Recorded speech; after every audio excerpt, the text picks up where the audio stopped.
Sri Muralidharan.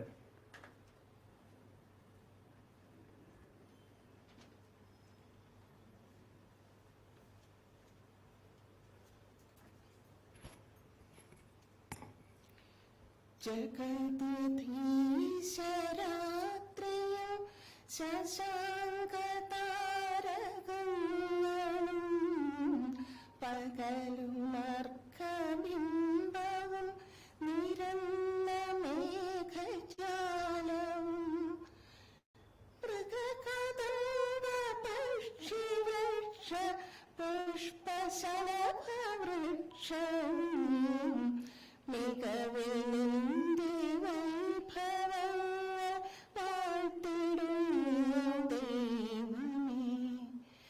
ഗഗനമുണ്ടൊരത്ഭുതം, സമുദ്രമുണ്ടൊരത്ഭുതം, അഖില ജീവജാല ജീവനെന്നതുണ്ടൊരത്ഭുതം. സകലതും രചിച്ചതോർക്കിൽ അഖിലനാഥനായി സകല ശക്ത നിണ്ടതും നമിച്ചിടും ഞാൻ.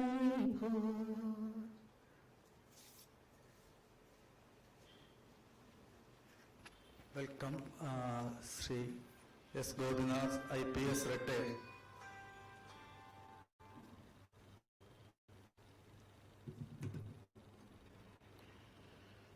Most respected dignitaries on the dais, equally or more distinguished members in the audience, my very dear students, brothers and sisters.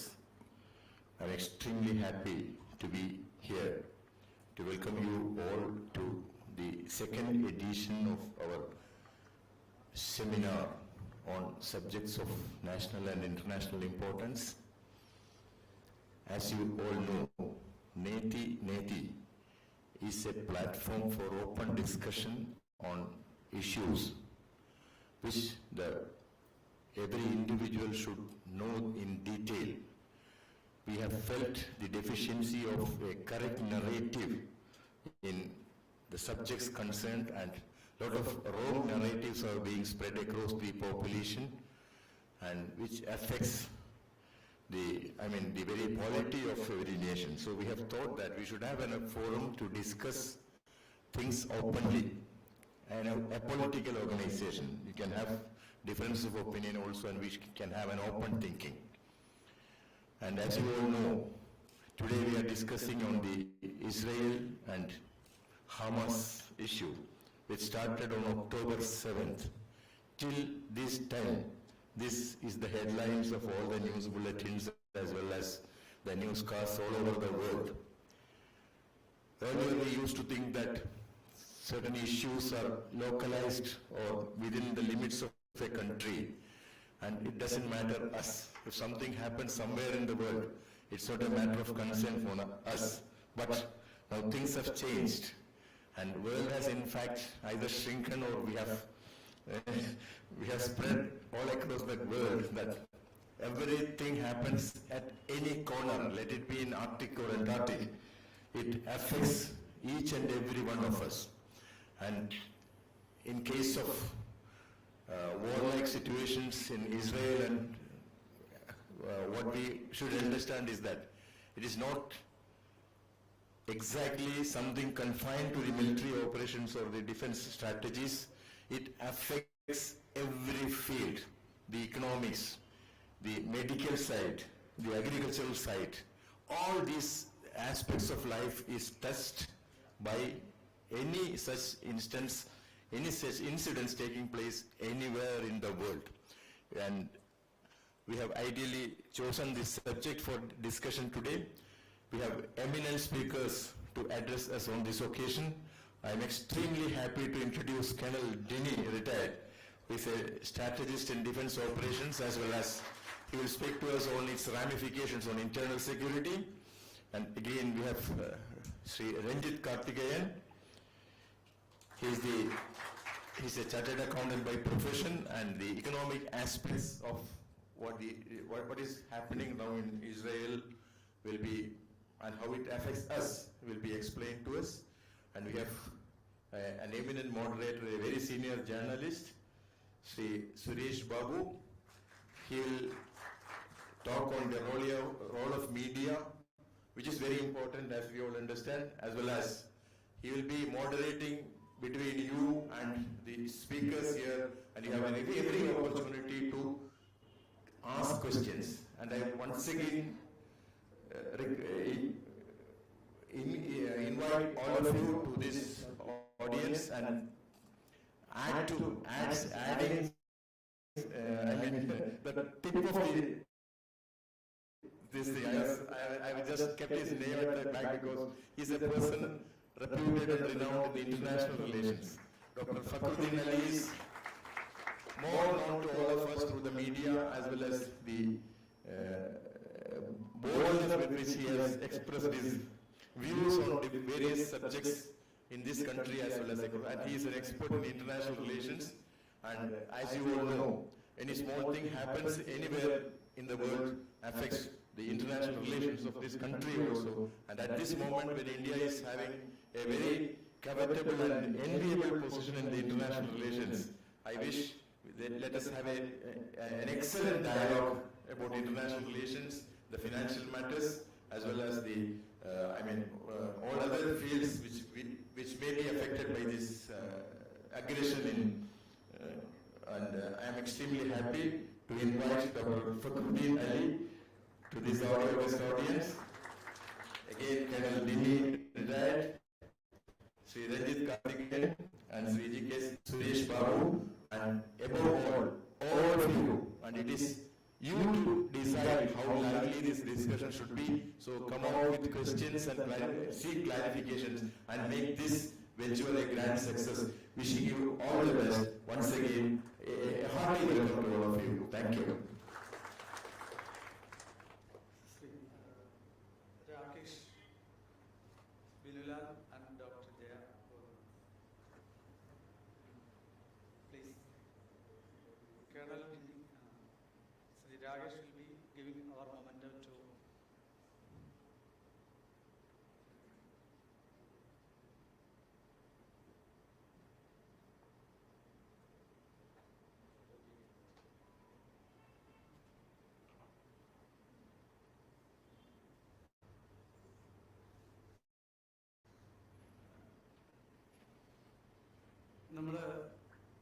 we are not following the this is an interaction of the individuals, ideological and intellectuals. So I am going to Malayalam and English. That's only the way out. ഹമാസിന്റെ പ്രശ്നം കേരളത്തിൽ നിന്ന് ഏറ്റവും കൂടുതൽ ഗുരുതരമായിട്ട് affect ചെയ്യുന്ന ഒരു സംസ്ഥാനം ഒരുപക്ഷെ കേരളമായിരിക്കും. ഇന്ത്യയിൽ ഒരു സംസ്ഥാനത്തും ഹമാസിന്റെ മുൻ തലവൻ ലൈവ് വീഡിയോയിൽ വന്ന് സംസാരിച്ചിട്ടില്ല. നമ്മളാരും പാലസ്തീനെതിരല്ല. പാലസ്തീൻ എന്ന രാഷ്ട്രം ഉണ്ടാകുന്നതിനോ പാലസ്തീന്റെ നിലനിൽപ്പിനോ നമ്മളെതിരല്ല. പക്ഷേ ഭീകരവാദത്തിന് നമ്മളെതിരാണ്. ഭീകരതയെ ഒരു കാരണവശാലും പ്രോത്സാഹിപ്പിക്കാൻ പറ്റില്ല. അത് ഹമാസ് ആയാലും ആരായാലും. അപ്പോൾ ഇന്ന് കേരളത്തിലാണ് ഇതിന്റെ ഏറ്റവും കൂടുതൽ റിലവന്റ് ആയിട്ടുള്ള ചർച്ച നടക്കുന്നത്. അപ്പൊ അതുകൊണ്ട് തന്നെ നമ്മൾ ഈ രംഗത്തുള്ള ഏറ്റവും വലിയ എക്സ്പെർട്സ് ആണ് വന്നിട്ടുള്ളത്. കേണൽ ഡിന്നി ഇതിന്റെ അന്താരാഷ്ട്ര സൈനിക ഡിപ്ലോമാറ്റിക് കാര്യങ്ങളെ കുറിച്ചാണ് നമ്മൾ കൂടുതലായിട്ട് പോകുന്നത്. അതോടൊപ്പം തന്നെ ഏറ്റവും വലിയ ഡെവലപ്മെന്റ് ഇന്ത്യ എന്തുകൊണ്ട് ഐക്യരാഷ്ട്രസഭയുടെ വോട്ടിംഗ് ഇന്ന് ആബ്സ്റ്റെയിൻ ചെയ്തു, വിട്ടുനിന്നു. ഇത് ഇപ്പോൾ ചർച്ചയാണ്. കുറെ കാലങ്ങളായിട്ട് ഇന്ത്യ അങ്ങനെ അതിശക്തമായ ഒരു നിലപാട് നയതന്ത്ര രംഗത്ത് സ്വീകരിച്ചിരുന്നില്ല. അപ്പൊ കാനഡയിലെ പ്രശ്നത്തിലായാലും ഈ ഇസ്രായേലിന്റെ പ്രശ്നത്തില് ഇസ്രായേലിൽ ഒക്ടോബർ 7 അറ്റാക്ക് ഉണ്ടായതിനു ശേഷം ഫസ്റ്റ് പ്രധാനമന്ത്രിയുടെ സ്റ്റേറ്റ്മെന്റ് തന്നെ വന്നത് ഇസ്രായേലിലെ ജനങ്ങളോടൊപ്പം അതിശക്തമായിട്ട് നിലകൊള്ളുന്നു എന്നാണ്. അതേസമയം അബ്ബാസ് എന്ന് പറയുന്ന പാലസ്തീന്റെ പ്രധാനമന്ത്രിയെ വിളിച്ച് അവർക്ക് ആവശ്യമായ എല്ലാ സഹായവും നമ്മൾ ഓഫർ ചെയ്യുകയും ചെയ്തു. പഴയ മാതിരി അഴവഴപ്പൻ സമീപനത്തിലേക്കല്ല ഇന്ത്യ പോകുന്നത് എന്നുള്ള ഒരു ശക്തമായ നിലപാടുകൂടി നമ്മളിവിടെ ചർച്ച ചെയ്യപ്പെടേണ്ടതുണ്ട്. So Shri colonel D.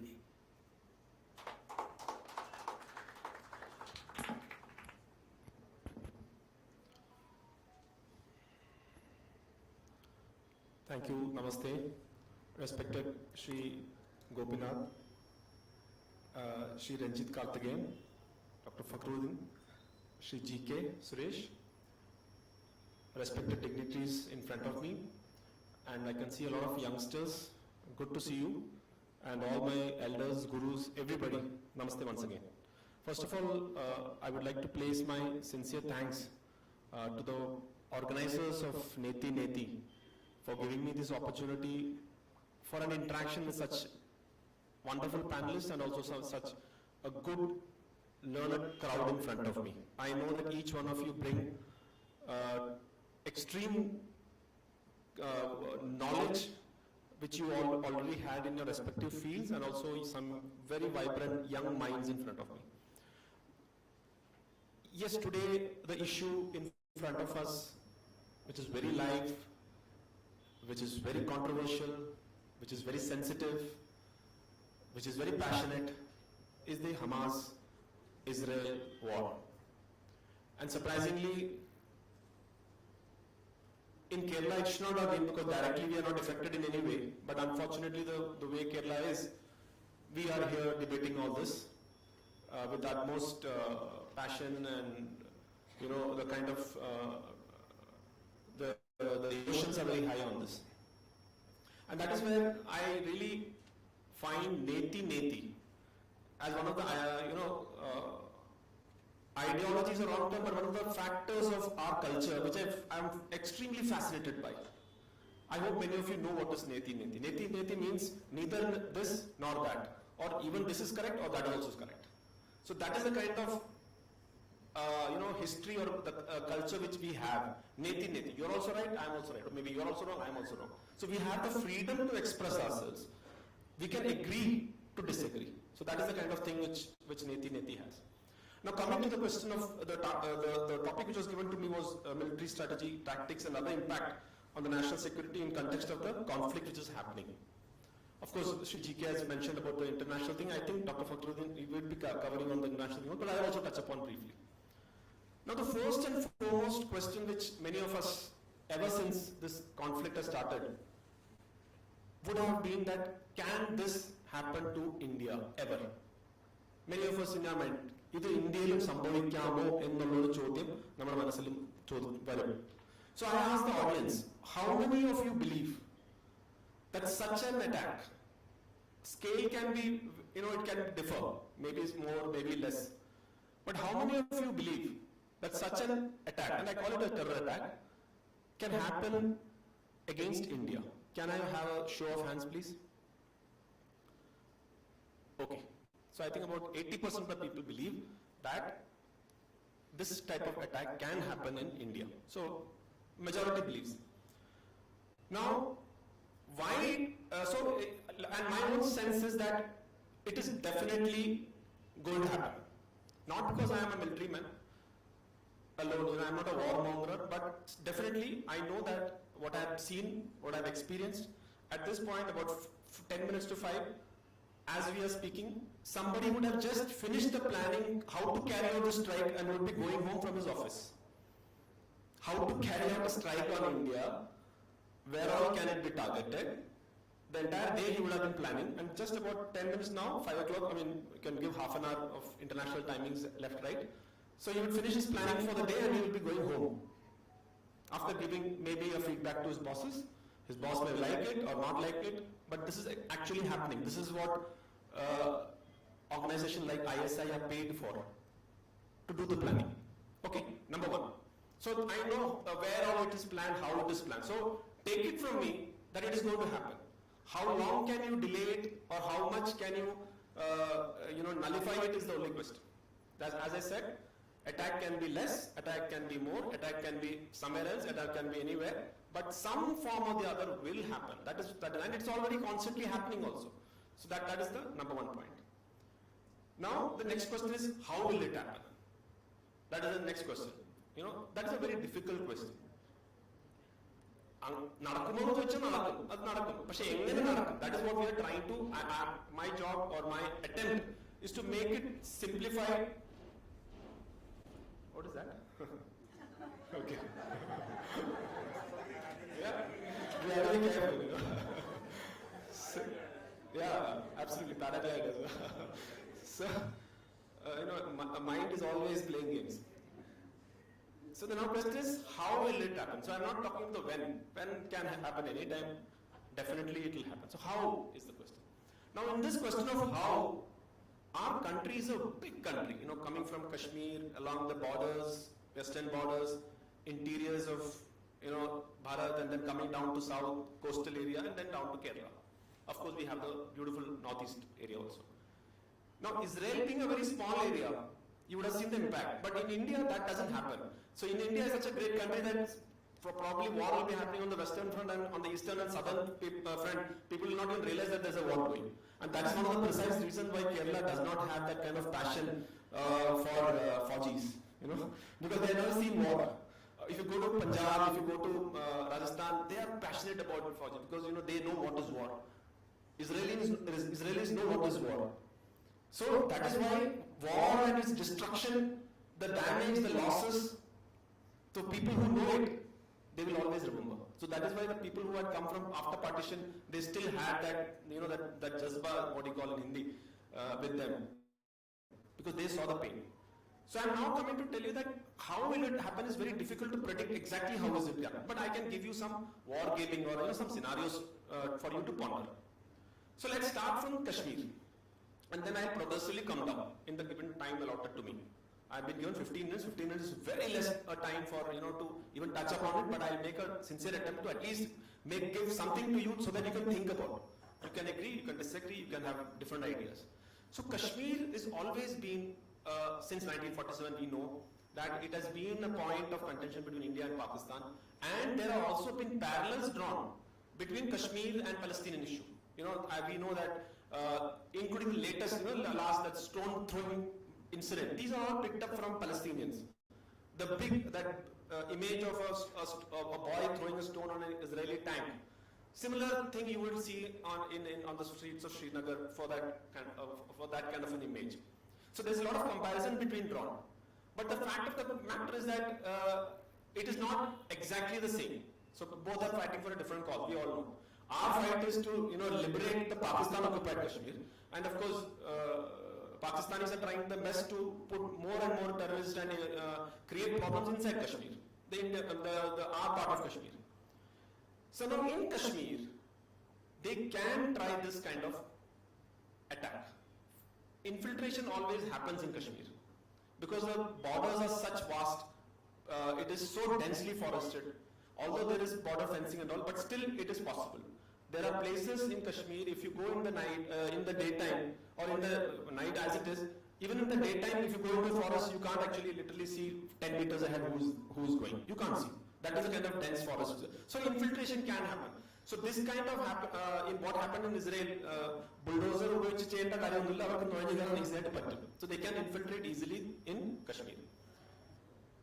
And the second aim of this particular attack, when I call upon this Hamas type attack has a identity in the sense that there have been terror attacks before also. The US attack we saw.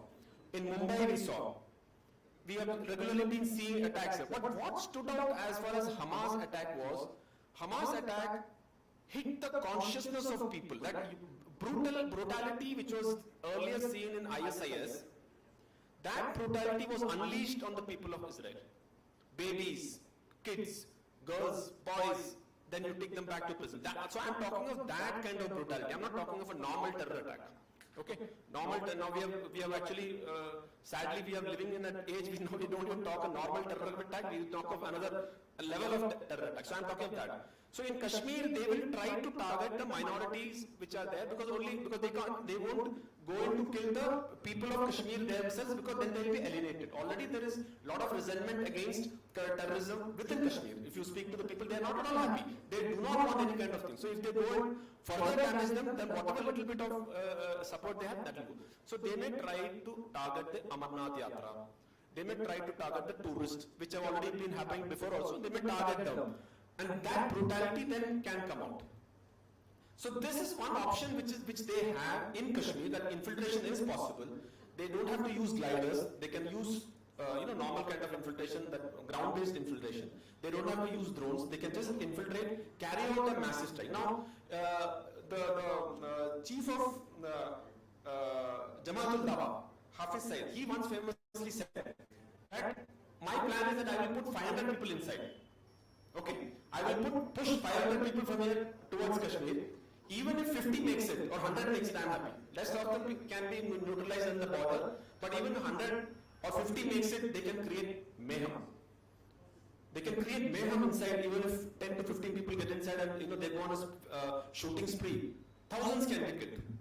So that is the kind of impact which can happen. So Kashmir is definitely something which we should not, our focus should not go. Now what is the countermeasure to that for India? So I will speak about the terrorism and also speak about the counterpart.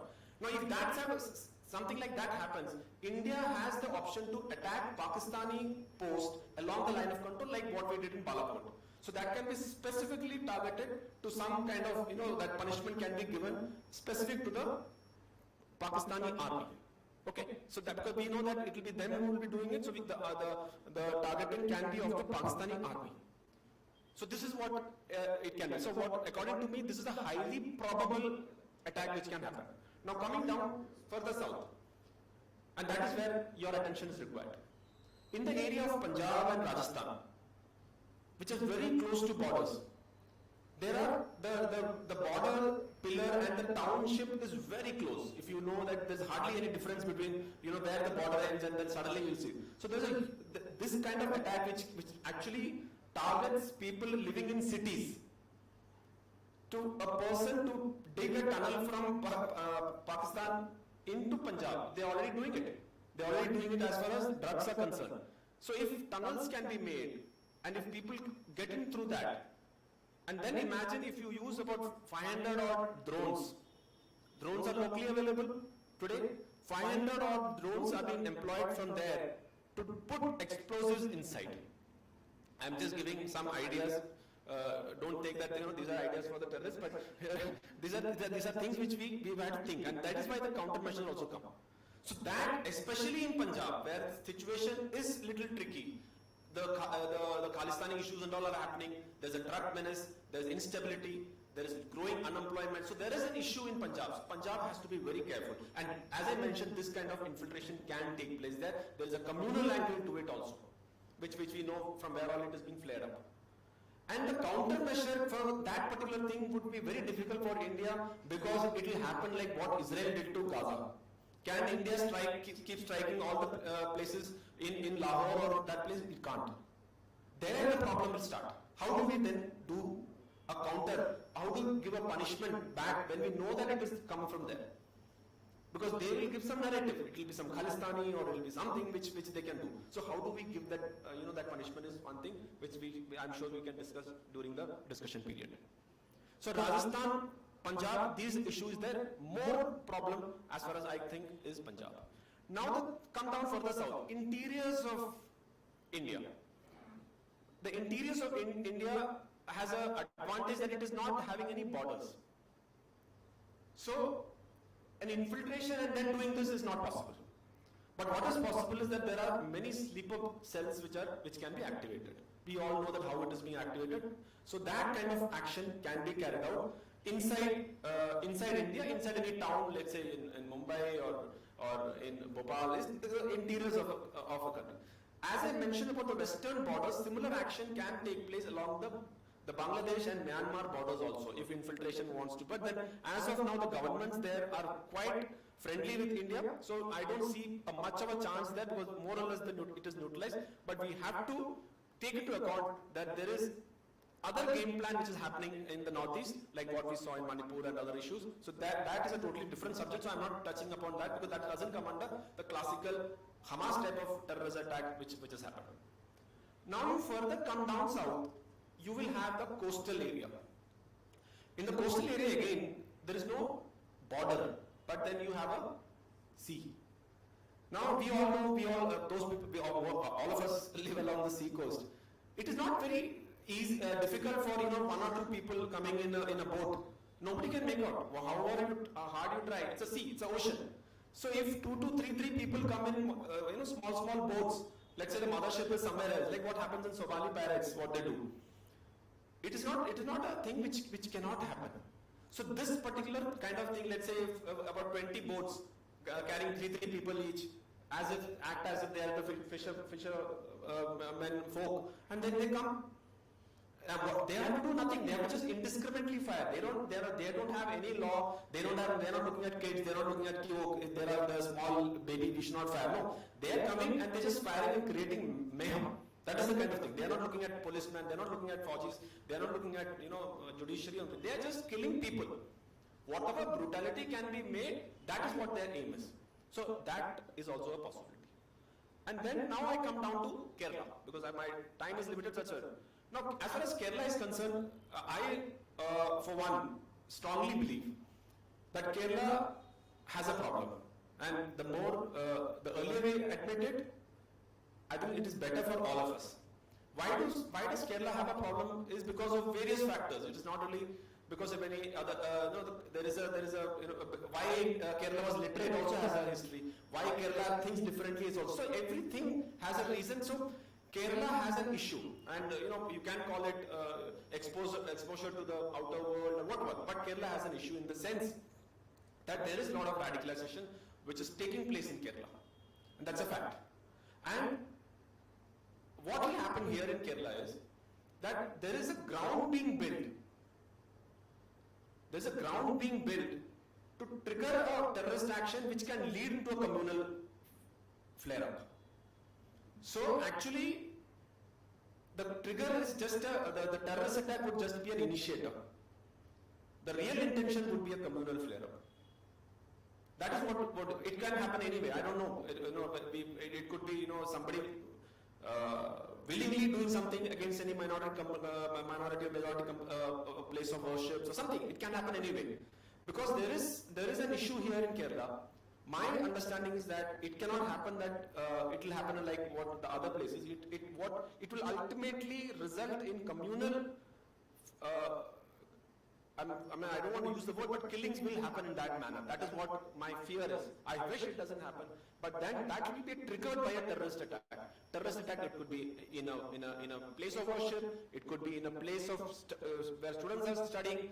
It could be against one community. Either way, however it happens, that will be what Kerala has to be very, very careful on. So we all believe that today's information age, we are all very smart. Everybody has a smartphone, and I'm very sure that you would have probably heard at least what is information warfare. Have you heard about it? We all know that information warfare. We all are so obsessed with smartphones, and we all feel that we are very intelligent. I can't be fooled. Whatever message comes to me, whatever I am reading, we are in such a thing that a person sitting somewhere can manipulate our thoughts in such a big way. And that is what is happening here in Kerala. There is a lot of fake news going around. There is a lot of hatred going around. There is a lot of communal things going around. If you see, like we were discussing with Dr. Fakhruddin, that the kind of comments which come down on the YouTube channels is horrifying. And that is a reflection of the society. So therefore, that is why I say that Kerala is actually on a very, very sensitive situation. So there, it may not be like a Hamas-Israel war, it would be something else. Okay? It would be something else.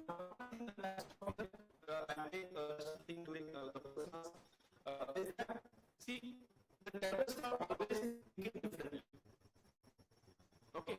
They will not think like what we are thinking. And especially a country like Pakistan. Pakistan has a speciality. They are the best initiators of a conflict. Okay?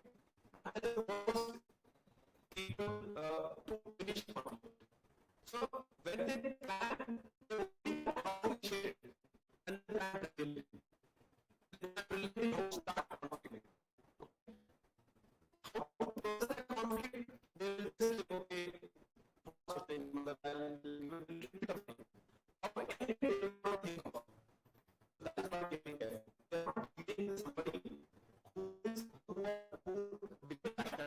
and similarly, there is another country which is close by China, who also is in competitive competition with India. This is a competitive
talks to you, but not me.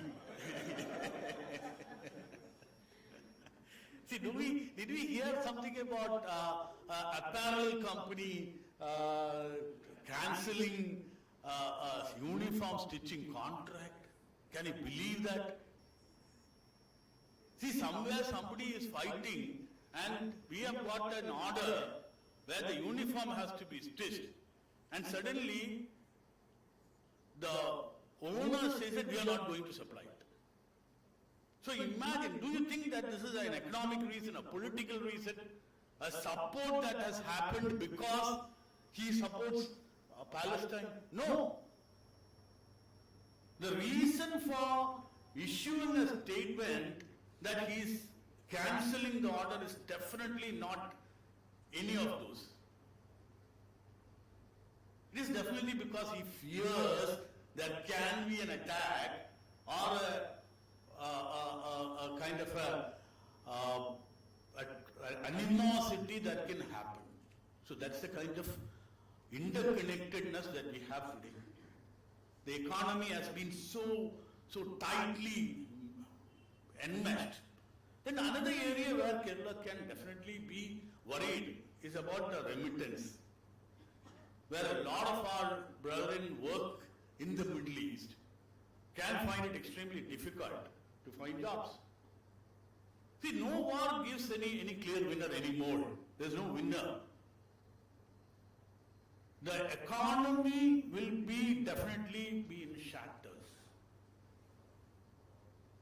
And now let us look at our economic relationships with Israel. Because after the 2014, when the Narendra Modi government came in, he was very vehemently going ahead and signing contracts which we never did before that. And we have a trade surplus with Israel, where your merchant export and your merchant import, merchandise import, actually India has a gain. So if there is a debacle economically for the Israelis, then you are looking at a serious loss of business also. And we have signed agreements after agreement in 2017 when the Prime Minister visited, and then the Israeli Prime Minister came here. We have signed agreements, we have investments coming in, we have technology partnerships happening. So these are all areas where there can be a serious challenge.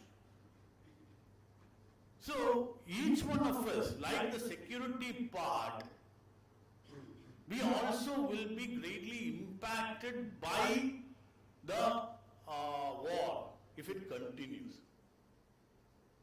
So we are not bothered, basically we are not bothered about whether this is right, this is wrong. As we rightly said, we have no reason to support anybody. We have not done that in UN either. So we took a very correct stand. So terror cannot be approved of. Hamas is not a state. Hamas is a terrorist group. Palestine we have supported, we have said that if there is any aid required, aid can be given. So basically when we try to fight, then we need to be very sure that only when the nation is there, we get support. Nobody from outside the state comes and supports us. So we need a mother country, a nation where we are deep rooted, where we can relate to, where we have our roots entrenched in, for us to be secure. That is why everybody fights for their space.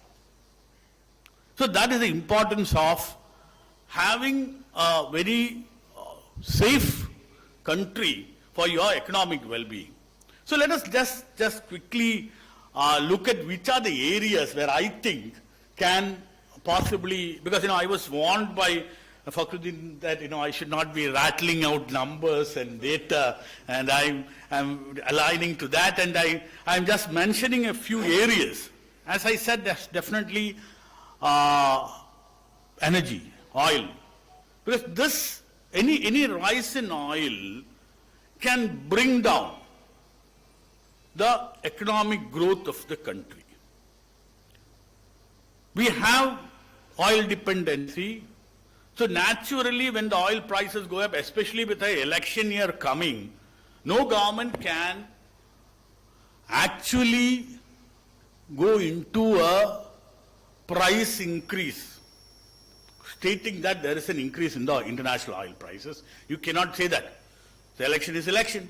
We should understand that. So what happens? Then we will have to go to a subsidy regime like earlier. So the subsidy regime will impact our developmental activities. So that also, with the prices going up, along with the decline in the developmental activities, can seriously impact our trillion-dollar dreams. So that is one thing. The next area is that inflation, fiscal management, as I said, subsidy regime where, you take out, you take the mop up the additional price rise by giving away your taxation, duties and all, naturally will lead to fiscal deficits in the budget.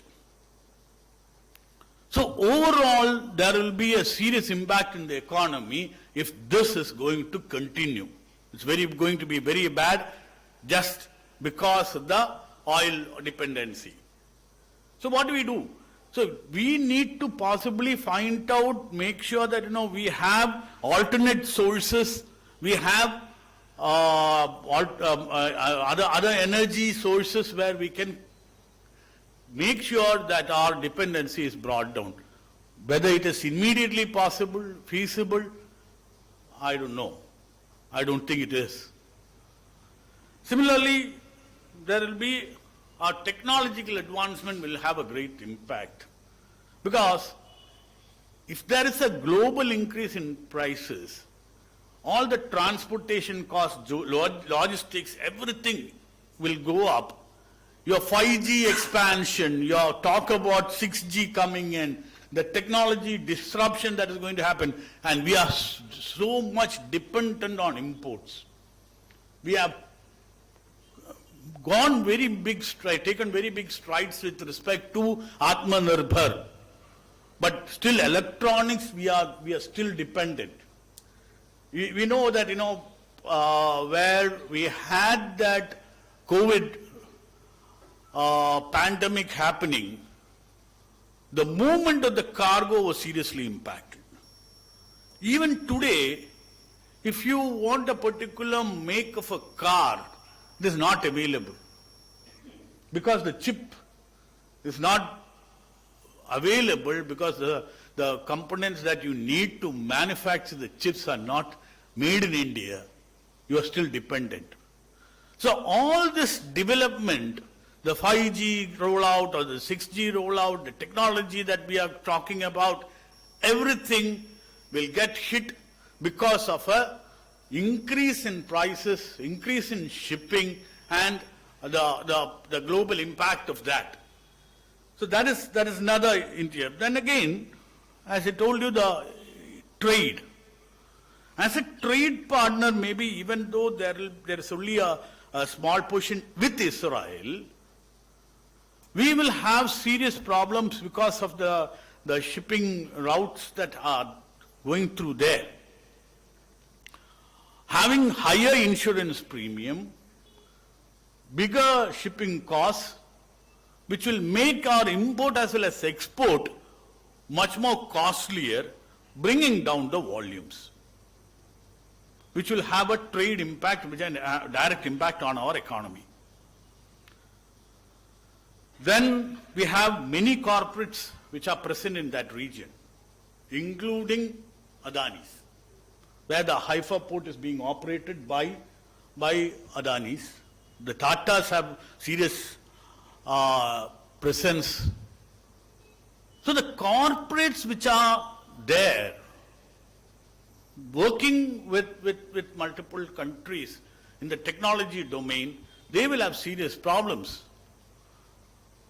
So a continuing war in this region with the threat of other countries joining in, Iran taking a very belligerent stand, all can create a serious problem for us. Similarly, you have pharma, where you have a lot of export happening into the pharmaceutical, gem and jewelry, where we import as well as export. We do a gem and jewelry import, we do cut and polish diamonds, rubies, etc., and export it back to Israel. These are all areas where we have a serious impact in the sectors. And the internal security. Internal security, you said that whether we feel, the first question he asked was whether we feel that there's going to be a similar attack on India, right? And you all said yes, most of you. Now what is the cost? So when you have a serious internal security threat, then your developmental activities again gets very impacted. One example, we were talking about higher number of vessels in the sea. The naval presence has to be increased. We have 100 plus vessels. We have had to increase it to 300 or so in the near future. Suddenly, Doklam happened. The Galwan things happened. You don't have any more shipping vessels in the sea. The entire money went into the reinforcements that was required to protect our border. So you don't see the impact. The economic impact is not just oil. The money that we will possibly, because you know the stone pelting, everything, this all came from outside. These are ideas that was given. Suddenly this is seen as a good method of attack in India, because you don't have a very good neighbor. This can happen, and it can really give us a jolt. Takes away a lot of money. When we say that Balakot happened, you need to know Balakot, the amount of money that we have spent. These are all things that will impact us, you and me, by way of taxes or welfare or growth or development or whatever. So internal security is one of the major impact areas when we have such kind of activities, which is closely near to our region. So I told you then you need, when you have a border which is porous and somebody can sneak in and do a attack, then our concentration will certainly go into that area. So definitely internal security, where the drones used in conflicts have raised concerns about non-state actors. That's a phrase that they use, the non-state actors. Earlier that it was the force, the Rangers, the border security force fighting with each other. Today it's no longer that. There is anarchy. There is no need for a state to control any such activity. So there is one serious area where you will find our resources being drained and because none of us want to be threatened. We want to be safe. That is why we say, Fauji, our army, our navy, our air force, all these are very important for us just because we want to be safe. So when we spend more money on the defense mechanisms, then that will definitely take away a lot of resources from other developmental activities to that, and that's a serious impact on the economy. And also major impact area when G20 was happening. We talked about a India, Middle East, Europe economic corridor, which was supposed to be an answer to the BRI, Today, the US president says that the war happened because of the corridor. So when the economic corridor is proposed, it can, in block caps, in inverted comma, where start a war between two nations. That maybe the easiest to start. There's always a tension there, so it would have been very easy to start a war. So I will probably not 100% believe, but I tend to believe what Biden said is not something by anybody who stands there and talk. The American president says there has to be some material without which I believe that he will not be talking. So when you talk, when you initiate discussions for having an economic corridor, which will have a very good advantage for countries, basically India and other countries who are supposed to sign the treaty, and suddenly this kind of an unrest happens in the most critical region, the dreams of having this economic corridor, at least for the time being, has taken a backseat. So I would say this is the single most biggest impact that possibly might have happened, where we celebrated G20. We said that we had a great organized event where India was praised, where we showed our leadership skills. Suddenly you find that the trade activity, which was the reason or the net result of this particular G20 activity, was threatened by a war. We need to be very, very focused. And I would say, overall, we need to find, before I conclude, I'd say that what I think, all of us will have to be knowledgeable about this. It is not that we are safely insulated from all these activities. No. Especially in Kerala, where our demography is such that, when I talk about demography, it gives a very wrong statement. When I had a discussion, suddenly somebody said that this is a budget discussion, this is not a demography discussion. So I'm not talking about the religious demography, I'm talking about the age, the aging population that we have in Kerala. You say India is growing, India has a demographic dividend that is there to be taken. Kerala has lost it. We are at 36, 37. So unless, probably Neti sir here will be, with his experience in the planning, he'll be better equipped to talk and enlighten us on that, but we still have to be very careful. And with the dwindling amount of money that is coming in as a remittance, where you used to call it as money order economy, it's definitely going to be impacted with the Middle East crisis.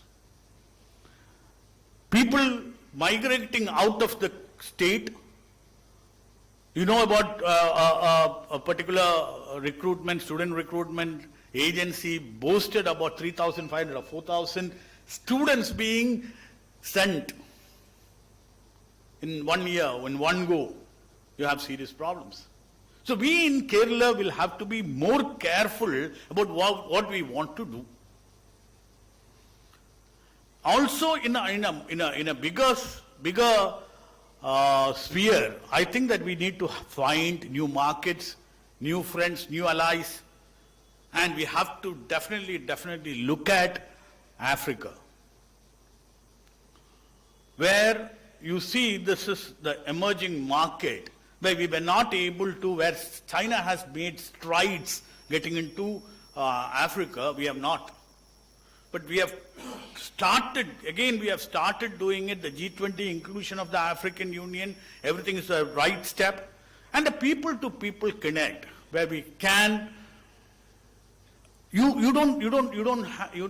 are no longer a dealing society. You are interconnected in much bigger ways, So today we need to have more trade connectivity with countries which till now we were not very friendly with in terms of trade. So if we want to grow to the next level, where we need to talk about the next generation, people having an economic freedom in this state, I'm not talking about India, this state, we need to find solutions. We need to forget about what is happening which doesn't matter and fight each other. We should work together so that our economy stays safe. We don't have productivity happening. We still clamoring about not being able to borrow. We are still splurging money for non-productive activities. We need to stop that and possibly let this war be an eye-opener for each one of us to work together and make our state a much economically stronger one for the years to come. Thank you. Thank you, Ranjit Karthikeyan. We are going to the most important aspect of this seminar, Dr. Fakhruddin Ali. There is a question whether Organization of Islamic Countries will be rallying behind the Hamas and Palestine, and whether we are moving to a new world order. What will be the role of India in this new world order? And what will be the global impact of international relations? This aspect will be described by Dr. Fakhruddin Ali.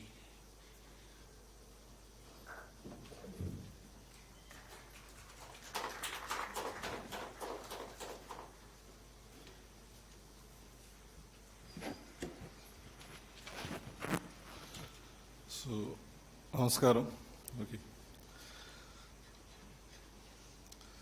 This is the first time I am having such an opportunity in Trivandrum to have a dialogue with people from various spectrum of the society, like you. So many officials are here, ex-officials are here, students and students from different places, and journalists. So thank you, GK, for this wonderful opportunity that you have given. How many of you know Malayalam? Very good. Very good. Okay. But I in between I use both English and Malayalam. Is it okay with you? ഒന്നാമത്തെ കാര്യം ഞാൻ വീട്ടിൽ പൊതുവെ college കഴിഞ്ഞാൽ എൻ്റെ ഒരു routine എന്ന് വെച്ചാൽ start the car, go for full throttle, get a stop at Reliance and go home. Then if you have a discussion, I call from a channel, a news channel, and if the subject is okay for you, then I will go for this discussion and then back to home by 9 o'clock. This is what I am. അപ്പം അങ്ങനെ അതുകൊണ്ട് തന്നെ നീതിയുടെ ആദ്യത്തെ പ്രോഗ്രാംസിനൊന്നും I couldn't attend. എൻ്റെ ഒരു രീതി അങ്ങനെയാണ്. ആളുകൾ എന്നെ പറ്റി വിചാരിക്കുക ഈ ജയന്യുക്കാരനും പഴയ കമ്മ്യൂണിസ്റ്റാണ്, അല്ല എപ്പോഴും കമ്മ്യൂണിസ്റ്റാണ് ആയതുകൊണ്ട് ഞാനീ പറയുന്നത് പോലെ ഇത്തരം കാര്യങ്ങളൊക്കെ എൻഗേജ് ചെയ്ത് നടക്കുന്ന ഒരാളാണെന്ന് വിചാരിക്കും. ഞാൻ ശരിക്കും വളരെ ഹോംലി ആയിട്ടുള്ള, എപ്പോഴും വീട്ടിലിരിക്കാൻ ആഗ്രഹിക്കുന്ന ഒരു ഫാമിലി ഓറിയന്റഡ് ആയിട്ടുള്ള ഒരാളാണ്. സോ അദ്ദേഹം എന്നെ ഇടയ്ക്കിടയ്ക്ക് ഇങ്ങനെ നിർബന്ധിച്ചുകൊണ്ടിരിക്കുകയാണ് ഇത്രയും കാര്യങ്ങൾ പങ്കെടുക്കാൻ വേണ്ടി. Okay. As far as international relations is concerned, I think now the world has changed into two. In the past, we have a division of the world into two, that's haves and have not, which is put forward by the communists and the socialists. But now it has changed, I think. Now we have a world order in which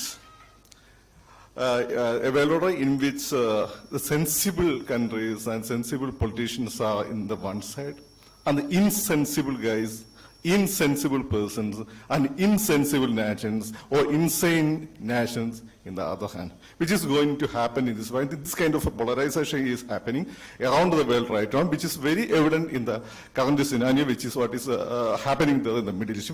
In Middle East, what is exactly the scenario right now? Just go to, Hamas. What could be the goal of Hamas? Or to where Hamas leads the region and the world? This is one of the fundamental questions.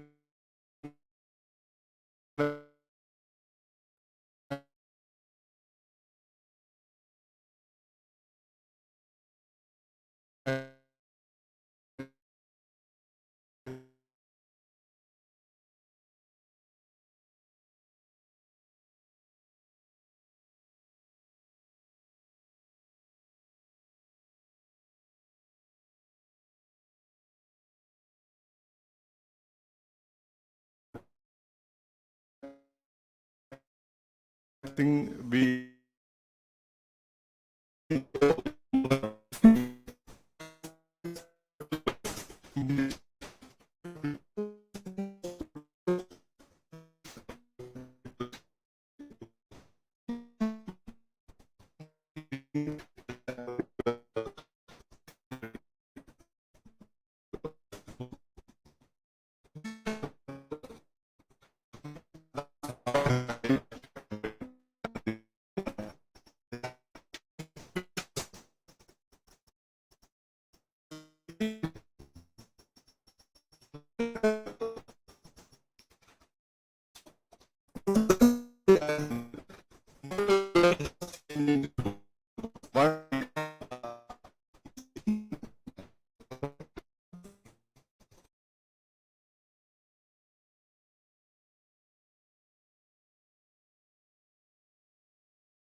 Arabia is almost practically mum against, completely silent. Not completely silent. They are actually giving some statement in favor of Palestine. This is quite natural. But are they mean to do something very serious? Nothing. They are not going to do anything. Then look at Qatar. Qatar is trying to oscillate in between US and Palestine. That is what they are trying to do. They have very strong military base of America there, United States of America there, and also they are trying to help. They are trying to stand with the Muslim Ummah. So they are with the Palestine. I think that's their stand. But if you are Muslim with Muslim Ummah, you cannot stand completely with Hamas, because Hamas is not Palestine. Hamas is not Palestine. Hamas is an Islamic force or Islamist organization in Palestine. It's not the so-called symbol of Islamic Ummah in Palestine. If at all there is a symbol of Islamic Ummah or Islamic world in Palestine, it's a Fatah. And we are with Fatah. So Saudi is not going to do anything substantially.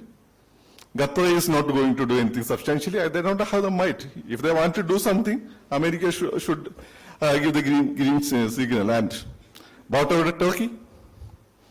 Turkey is actually nurturing the dream of Khilafat. But, you know something? Their air force is completely supported by America.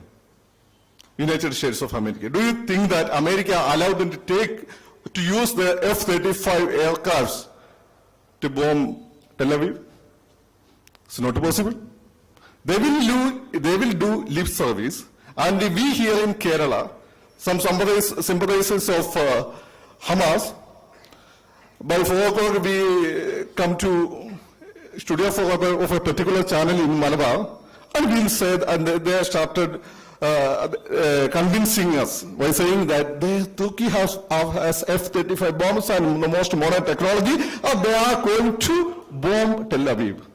And we guys, we are very secular guys, we are very socialist-minded, democratic-minded people in Kerala, started clapping. Is it possible? Do this F-35 fly over Israel to bomb it? No, it's not possible. Then another country is the Iran. Iran is not part of the Arab world. Okay, it's not a part of the Arab world. Actually, WikiLeaks says that America, Saudi Arabian King, King Abdullah once asked America to eliminate that part of the world from the map of the world. So do you think that Iran is going to support them? Iran, they are on very strong stakes around the world. Even though they are under American blockade now, they have silent presence around the world. And they are the icons of the leaders of the Shia community, whereas these guys, the Hamas, is actually Sunni extremists or Sunni terrorists. But still the question of Islamic Ummah there, and they want to convince these guys from Malabar, who are sitting over there by 4 o'clock in the floor of a particular news channel, and they want to feed these guys that we are going to do something. What can they do? Recently, one of their commanders were killed by NATO forces. What did they do?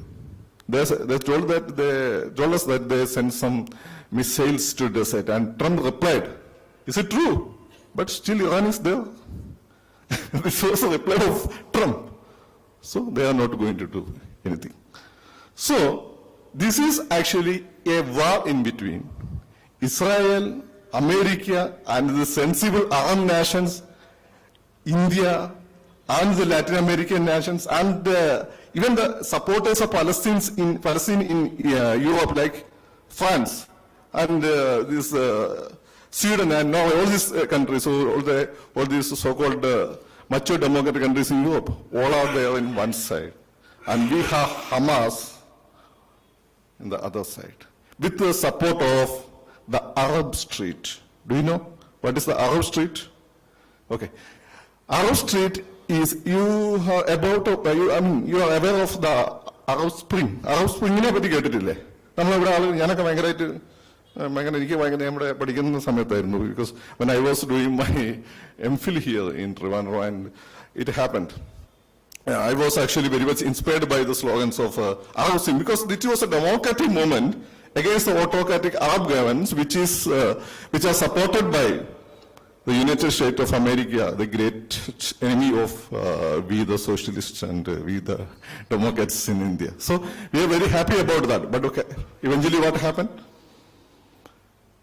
The movement was victorious in Tunisia. It was also very successful in Egypt. In Egypt, what happened? Muhammad Morsi, the leader of Islamic Brotherhood, came to power. And at that time, I had a discussion with one of my liberal friend, Muslim friend here in Trivandrum. He's also a very good academician. And I told them that, because I am a bit aware of this Hindutva organization, because my father was very close to Govalangutti Mash and all these ladies of Sangh. So I told them that, I asked him, see, why are you opposing RSS here? Because they are talking about a Hindu nation, and the Islamic Brotherhood is talking about Islamic nation. So here you are opposing RSS, and there you are supporting Islamic Brotherhood, which is also trying to break the entire nationalities in that region to rebuild the Khilafat. RSS is not trying to do that. They are trying to slowly and gradually Hinduize or quote unquote Indianize India, or to build a Hindu Rashtra. And Hindu Rashtra was here. It was under Travancore Rajas, it was a Hindu Rashtra. The Samudi, it was a Hindu Rashtra. And under the Persians, it was a Hindu Rashtra. And the Muslims were very happy here. And all these Patanis in Trivandrum were brought here by the king, the Sultan of Travancore, or the king of Travancore. And Samudi was very close to the Arab merchants and Muslim community there. So what is the problem with the Muslims in Hindu Raja? I don't know. And I asked him. He said, it's not like that. It's not like that. It's a different kind of organization. Right? I again asked him, what kind of a difference? That he couldn't answer. But we witness the difference that he mentioned. Once Morsi was in power, they started attacking the Coptic Christians in Alexandria. And finally, the people, the youngsters like me who led that movement there in Tahrir Square, they came against Morsi, and finally America intervened. Because of the blessing of Allah, now Morsi is no more, and Islamic Brotherhood is no more in Egypt. So, that's what I'm saying, that in that region itself, the sensible people, those who want to see the world has a good place, a perfect place to live in, is not with Hamas. They are not supporting Israel outrightly, but they are not with Hamas. So in this scenario, the world is going to witness, I think it's going to witness a short period of war, a short period of uncertainties, a short period of challenges that my friend already described here. We may have a war for 3 or 6 months, but finally, what is going to happen is the threat of Hamas will not be there. It will be perished. And the sensible world, which is it is not unipolar but multipolar in nature right now, will come together. And I think there is a chance for the coming of Vasudhaiva Kudumbakam in a different format. എനിക്ക് തോന്നുന്ന ഒരു കാര്യം അതാണ്. കാരണം ഒരു ഭാഗത്ത് ഈ പറയുന്ന ഇൻസൈൻ മൈൻഡ്സ് എല്ലാം കൂടിയിട്ട് നിൽക്കുന്നു. ആ ഇൻസൈൻ മൈൻഡിന്റെ എപ്പിറ്റോമായിട്ട് ഹമാസ് നിൽക്കുന്നു. അങ്ങനെയുള്ള ബോക്കോ ഹറാം പോലെ ഓർഗനൈസേഷൻസ് ഉണ്ട്. ബട്ട് അവരെ സപ്പോർട്ട് ചെയ്യുന്നു എന്ന് കരുതുന്ന ഈ അറബ് നാഷൻസ് പോലും they are actually afraid of them. I told you about the Arab street. I told you about the Arab street. See, what is the Arab street? Arab street is actually a usage which indicate the educated, unemployed Arab youth. They actually fueled this Arab Spring. But the problem with the Arab youth is they are misguided by this Islamist ideology called Islamic Brotherhood. This is the issue. And so the ruling families in the Middle East, like the Saudi family, House of Saud and the Bahrain rulers, all of them are afraid of them. That's why they introduced reforms, political and social reforms in these countries, because these youngsters, they are looking for reforms. They are not looking for a revolution. And sensible rulers like Mr. Salman, they are introducing, even though it's slowly, gradually they are introducing socio-political and economic reforms. So they are trying to address the grievances of Arab youth. But still, people like Hamas can emotionally carry them away from the clutches of, or from the patriotic minded people and organizations from these countries. So I think in that particular case, the defeat that Hamas is going to receive is going to be a blessing for that region and for the entire universe. I mean, entire world, I think. ഹമാസിനെ സംബന്ധിച്ചിടത്തോളം Hamas ഈ കുട്ടികളെല്ലാം തന്നെ ഈ Arab youth എന്ന് പറഞ്ഞിട്ടുള്ള അവർ emotionally ഭയങ്കരമായിട്ട് ഇപ്പൊ ഇവിടെ SFI ABVP ഒക്കെ സ്വാധീനിക്കുന്ന പോലെ സ്വാധീനിക്കുന്നുണ്ട്. അതിനൊരു പ്രധാനപ്പെട്ട കാരണം ആ സൗദിയിലേക്കുള്ള രാജവംശങ്ങളുടെ ഈ പറയുന്ന പൊളിറ്റിക്കൽ റിഫോംസ് ഒക്കെ കൊണ്ടുവരാനുള്ള അവരുടെ ചില ബുദ്ധിമുട്ടാണ്. അവരെ ഈ കുട്ടികൾ അഡ്രസ് ചെയ്യുന്നില്ല എന്നുള്ളതാണ്. പക്ഷെ ഇപ്പൊ അവർ അഡ്രസ് ചെയ്യും. ഇപ്പം പുതിയ രാജാവ് വന്ന സൗദിയിൽ പിന്നെ പുതിയ റിഫോംസ് വരുന്നു, അതുപോലെ തന്നെ ബഹ്റൈനിൽ പുതിയ റിഫോംസ് വരുന്നു. അവർ അഡ്രസ് ചെയ്യാൻ ശ്രമിക്കുന്നുണ്ട്. പക്ഷെ അവർ അഡ്രസ് ചെയ്യാൻ ശ്രമിക്കുമ്പോൾ still Hamas is like ganja, it's like hashish. It can tempt U.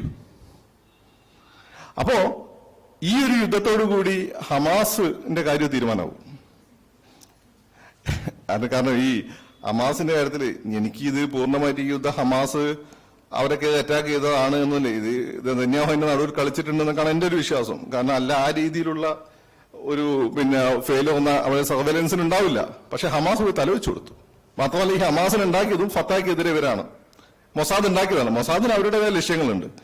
അപ്പൊ മൊസാദിന് ഇപ്പൊ അറിയാം it's time to finish them off. Now because Saudi Arabia is now in good terms with Israel, UAE is in good terms with Israel, and Saudi is in very good terms with Iran right now. So അവിടെയുള്ള ചേത്താമാരൊക്കെ എന്നാൽ പിടിച്ചു കിട്ടി, പ്രശ്നങ്ങൾ തീർന്നു. And India is actually playing a very important role. And Modi, not only Modi, our leaders like Manmohan Singh, Modi, all are very acceptable, statesmen over there. So, അപ്പൊ ആ ഒരു സാഹചര്യത്തില് ഈ ഒരു ഹമാസിന്റെ കാര്യം, ഹമാസ് തലവെച്ച് കൊടുത്തു, ഇസ്രായേൽ അത് ഫിനിഷ് ചെയ്യാതെ ഇസ്രായേലിന്റെ കൂടി ആവശ്യമായിരുന്നു. അതോടുകൂടി ഞാൻ നേരത്തെ പറഞ്ഞ പോലെ ഇറ്റ്സ് എ ടൈം ഫോർ വസുദൈവ കുടുംബം.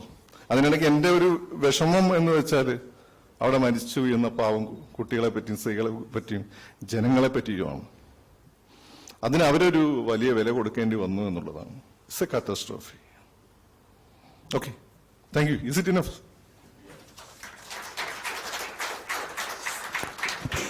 Thank you, Fakhruddin, for a very wonderful sharing of experiences. ചോദ്യോത്തരത്തിന്റെ സമയമാണ്. നമ്മൾ സൗകര്യങ്ങൾ പരിമിതമാണ്. ചോദ്യങ്ങൾ ഈ മൈക്കിൽ കൂടെ ചോദിക്കാം, ഇവിടേക്ക് തിരിച്ചു വെക്കാം. ഒരു 60 വാക്കുകളിൽ കൂടാതെ ചോദ്യം ചോദിക്കുക. 60 വാക്കുകൾ എന്ന് പറയുമ്പോൾ 1 സെക്കൻഡിൽ 2 വാക്ക്. ആൻസറിന് ഡിഗ്നിറ്ററീസ് ഈ മൈക്ക് ഉപയോഗിക്കും. ഒരു ക്ലാരിഫിക്കേഷൻ, ഡോക്ടർ ഫക്രുദ്ദീൻ സംസാരിക്കുമ്പോൾ RSSന്റെ ഹിന്ദുരാഷ്ട്രത്തെക്കുറിച്ച് പറഞ്ഞു. RSSന്റെ ഹിന്ദുരാഷ്ട്രം കമ്മ്യൂണിറ്റി ബേസ്ഡ് അല്ല, ഇറ്റ് ഈസ് നാഷണൽ ബേസ്ഡ്. ഹിമാലയം സമാരഭ്യ യാവത് ഹിന്ദു സരോവരം തം ദൈവനിർമ്മിതം ദേശം ഹിന്ദുസ്ഥാനം പ്രതിഷ്ഠിതേ. ഞാൻ ബാലസാഹേബ് ദേവറസിനോട് നേരിട്ട് മാതൃഭൂമിയുടെ റിപ്പോർട്ടർ നിലയിൽ ഇന്റർവ്യൂവിൽ ചോദിച്ചതാണ്. ഹിന്ദുരാഷ്ട്രം എന്ന് പറയുമ്പോൾ എടുത്ത മുസ്ലിങ്ങളും ക്രിസ്ത്യാനികളും നോ, ഇവിടെ ഹിന്ദുക്കൾക്ക് 33 കോടി ദൈവങ്ങളുണ്ട്. അതോടൊപ്പം മുസ്ലിമിന്റെയും ക്രിസ്ത്യാനിയുടെയും പാഴ്സിയുടെയും എല്ലാവരുടെയും ദൈവങ്ങളൊപ്പം ഉണ്ടാവും. ഭാരതത്തിൽ ജീവിക്കുന്ന മുഴുവൻ പേരും ഹിന്ദുക്കളാണ്. അതാണ് കൺസെപ്റ്റ്. അതുതന്നെയാണ് വീര സാവർക്കറുടെ ഹിന്ദുത്വ എന്ന് പറയുന്ന പുസ്തകത്തിൽ 1923 എഴുതിയിട്ടുള്ളത്. ഹിന്ദുസ് എന്ന് പറയുന്നാൽ ഭാരതത്തിൽ ജീവിക്കുന്ന മുഴുവൻ പേരുമാണ്. It is never communal. Okay, എല്ലാവർക്കും വരാം. പെട്ടെന്ന് ചോദ്യം ചോദിക്കുക. വല്ല warm discussion. Students are specially invited.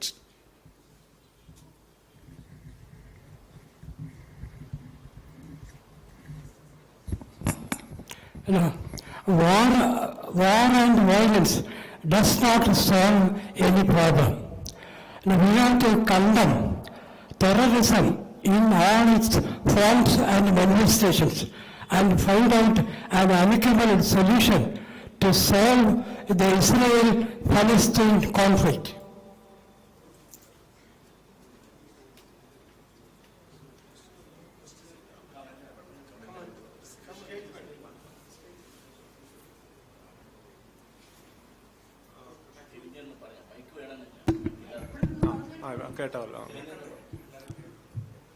I also completely agree with the statement, sir, what you have made, that war and violence is not the solution. I completely agree with you. And as a person who has seen violence enough, I again underline the fact. But let me also tell you, sir, that this will continue till the time this earth is there. It has always been there. It will continue. We should accept that. How to minimize. But if anybody feels in this room that war is going to go away, it is not. The war starts at a home, where the difference of opinion is there. From there it goes into communities, nations, and so it's always going to be there. One form or the other. If you just see history, one form or the other, it will be there. However, what as rational people we can do is we get involved in the conflict, try to negate, I like what Dr. Fakhruddin mentioned, ultimately the common people suffer. I think Dr. Shashi Tharoor made a beautiful quote from a Palestinian author during that rally. He mentioned that after the war, the leaders will shake their hands. The mother will keep looking at whether his son is coming back. The children will look at his father has not come back. The parents will, there'll be losses. There'll be loss of land, and ultimately things will keep moving it. So that is the fact. Please. And there only, sir.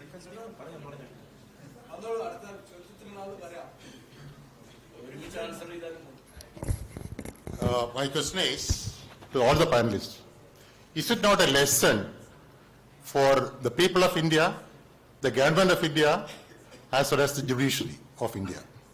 Because the people lesson is that we should have a strong center, government in place. Because in Israel, now you are aware of the political situation there, chaotic situation. The second lesson for the government is that for short-term gains, they should not promote any group, as Israel has done in the case of Hamas. And one more thing is, any sophisticated technology can go wrong anytime. So we should not be complacent anytime. That is the lesson for the government. The lesson for the judiciary is that they are both the places, in Israel as well as in India, the judicial activism is happening. The national interest is compromised very much. So it is for the judiciary to learn lessons for that. That's what I think.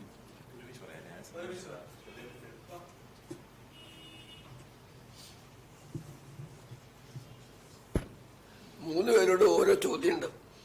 ഒന്നാമത് ആദ്യം doctor Fakhruddin, അദ്ദേഹത്തിന്റെ കറുപ്പും വെളുപ്പുമായിട്ട് മാറ്റാൻ ലോകശക്തി നടത്തിയ ശ്രമത്തിനോട് എനിക്ക് യോജിക്കാൻ പറ്റില്ല. രണ്ട് ഭാഗത്തും ശരിയുടെയും തെറ്റിന്റെയും അംശങ്ങളുണ്ട്. ഒന്ന്.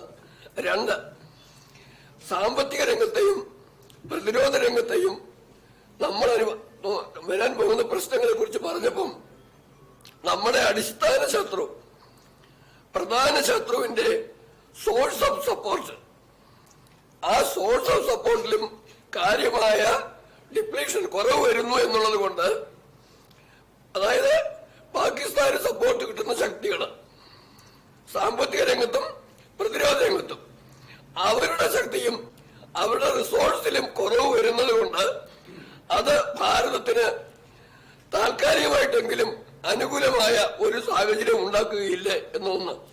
രണ്ട്, പ്രതിരോധ രംഗത്ത് പ്രതിരോധവുമായി ബന്ധപ്പെട്ട വ്യവസായങ്ങളിൽ കാര്യമായ വളർച്ചയ്ക്ക് പദ്ധതിയിടുന്ന ഒരു രാജ്യത്ത് പുതിയ സാധ്യതകൾ ഉണ്ടാവുകയില്ലേ? ഈ കാര്യങ്ങൾ ചോദിക്കാനുള്ളത്.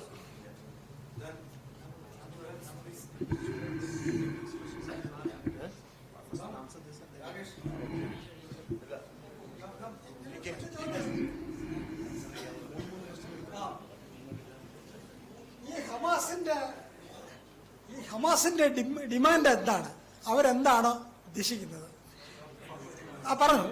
രണ്ടാമത്, അല്ല, അവർക്ക് പാലസ്തീൻ പ്രദേശവും ഗാസ പ്രദേശവും കൂടെ ചേർന്ന് അവർക്കൊരു രാഷ്ട്രമായി, പാലസ്തീൻ രാഷ്ട്രമായി നിലനിന്നുകൂടെ? അതിന് ഇസ്രായേൽ എതിരല്ല. 1967 യുദ്ധത്തിൽ ഇസ്രായേൽ പിടിച്ചെടുത്ത പ്രദേശമാണ് ഹമാസും വെസ്റ്റ് ബാങ്കും. അന്നത്തെ ഗാസ മേഖല പൂർണ്ണമായും വിട്ടുകൊടുത്തു. ഗാസ മേഖല ഒരു ഇഞ്ച് ഭൂമി പോലും ഇസ്രായേൽ ആഗ്രഹിക്കുന്നില്ല, അവർ ഇഷ്ടപ്പെടുന്നില്ല. ഇവരുടെ അവിടുത്തെ കടത്തി പാലസ്തീനിൽ നിന്നല്ല, ഗാസാമനം നിന്ന് അങ്ങോട്ട് കടന്നു കയറിയുള്ള ആക്രമണങ്ങൾ കൊണ്ട് അവർ തിരിച്ചടിക്കുന്നതാണ് ലോകസമാധാനത്തിന് പ്രശ്നമുണ്ടാകുന്നത്. ഇതിനെന്താണ് ഒരു പരിഹാരമാർഗം? ഇതിന് UN ഇടപെട്ടുകൊണ്ട് രണ്ട് രാഷ്ട്രമായി കൃത്യമായി ഒരു കോൺക്രീറ്റ് ആയിട്ട് പാലസ്തീനും മറ്റൊരു കാര്യം, ഇപ്പൊ ഫത്താഹ് പാർട്ടിയും ഹമാസും തന്നെ തമ്മിൽ അടിപാടാണ്. അവര് തമ്മിൽ സായുധ യുദ്ധത്തിലാണ് പിന്നെ ഗാസാമനം പിടിച്ചെടുത്തത്. അങ്ങനെ അവർ തമ്മിൽ തന്നെ അടിക്കുക. ഇങ്ങനെ ചെയ്യുമ്പോൾ ഈ പ്രശ്നം വരുമ്പോൾ എല്ലാം ഇസ്രായേലിന്റെ തലയ്ക്ക് എന്തുകൊണ്ട് വെക്കുന്നു എന്നുള്ളതാണ് എന്റെ ചോദ്യം.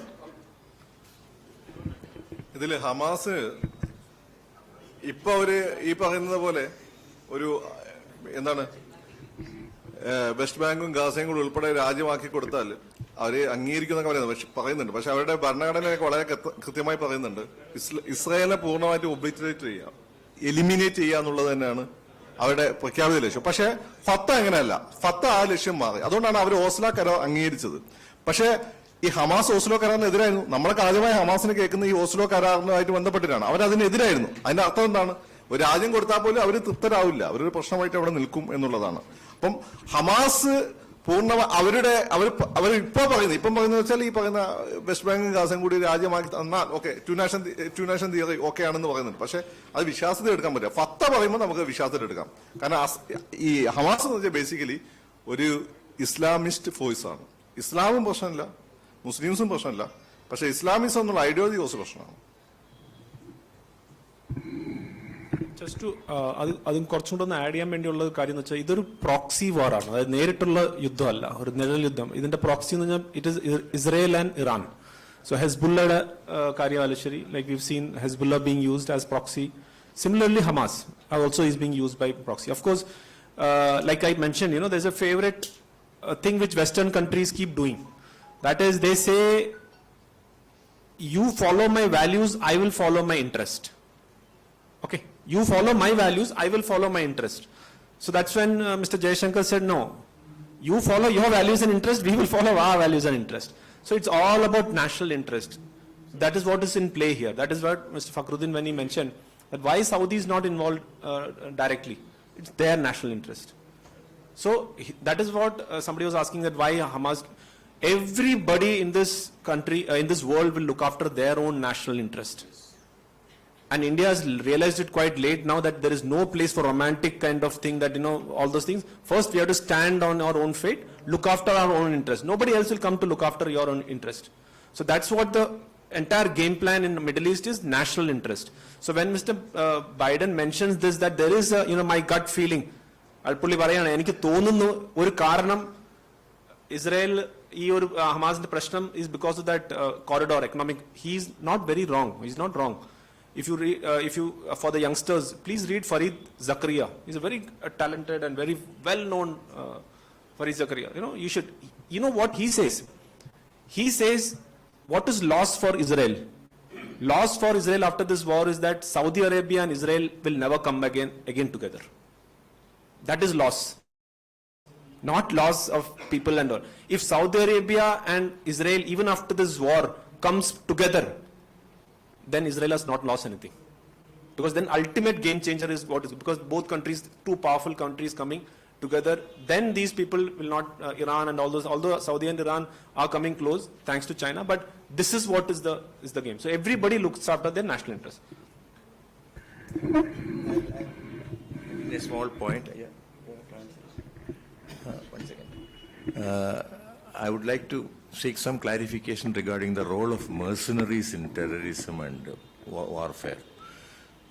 I have somehow got the impression that going through the literature and newscasts, a lot of mercenaries are being engaged in wars as well as terrorist activities. And it is not only the ideological commitment which rides them. Kindly answer it when you are answering later to some other question. Yeah, I think he has some answer. Sorry for interruption.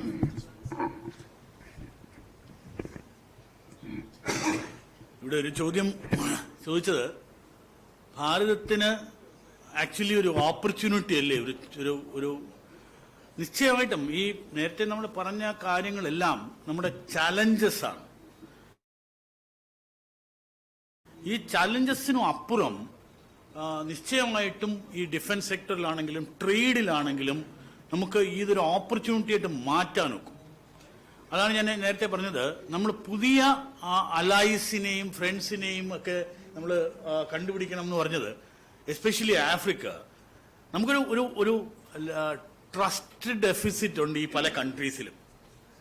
ഈ trust deficit എന്തുകൊണ്ട് വന്നു? നമ്മൾ പ്രോഗ്രസീവായിട്ട് അല്ലെങ്കിൽ നമ്മൾ അങ്ങോട്ട് ചെയ്യുന്ന ആരെയും trust ചെയ്യാനായിട്ട് മാർക്കറ്റ് ചെയ്യാറില്ല. നമ്മൾ ഭാരതം എപ്പോഴും വളരെ ഒരു ഇതായിട്ട് ഒരു സ്പിരിച്വലായിട്ട് നിൽക്കുന്ന ഒരു കൺട്രിയായിരുന്നു.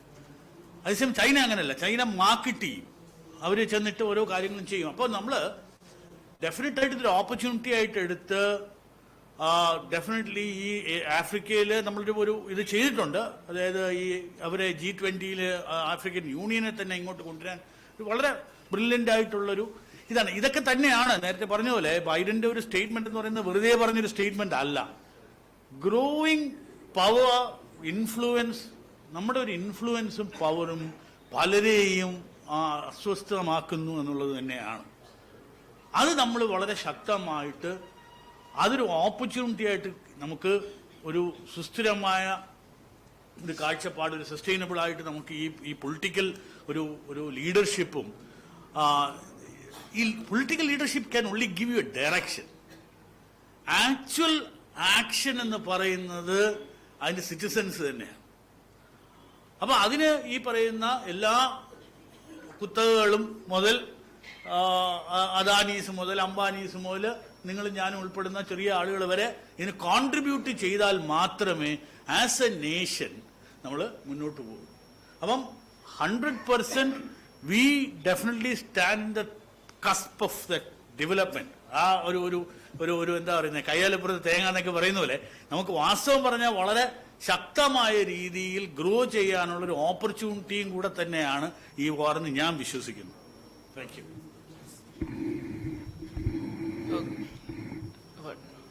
So my question is, we know that this is the war between Israel and Hamas, and the world also acknowledges it.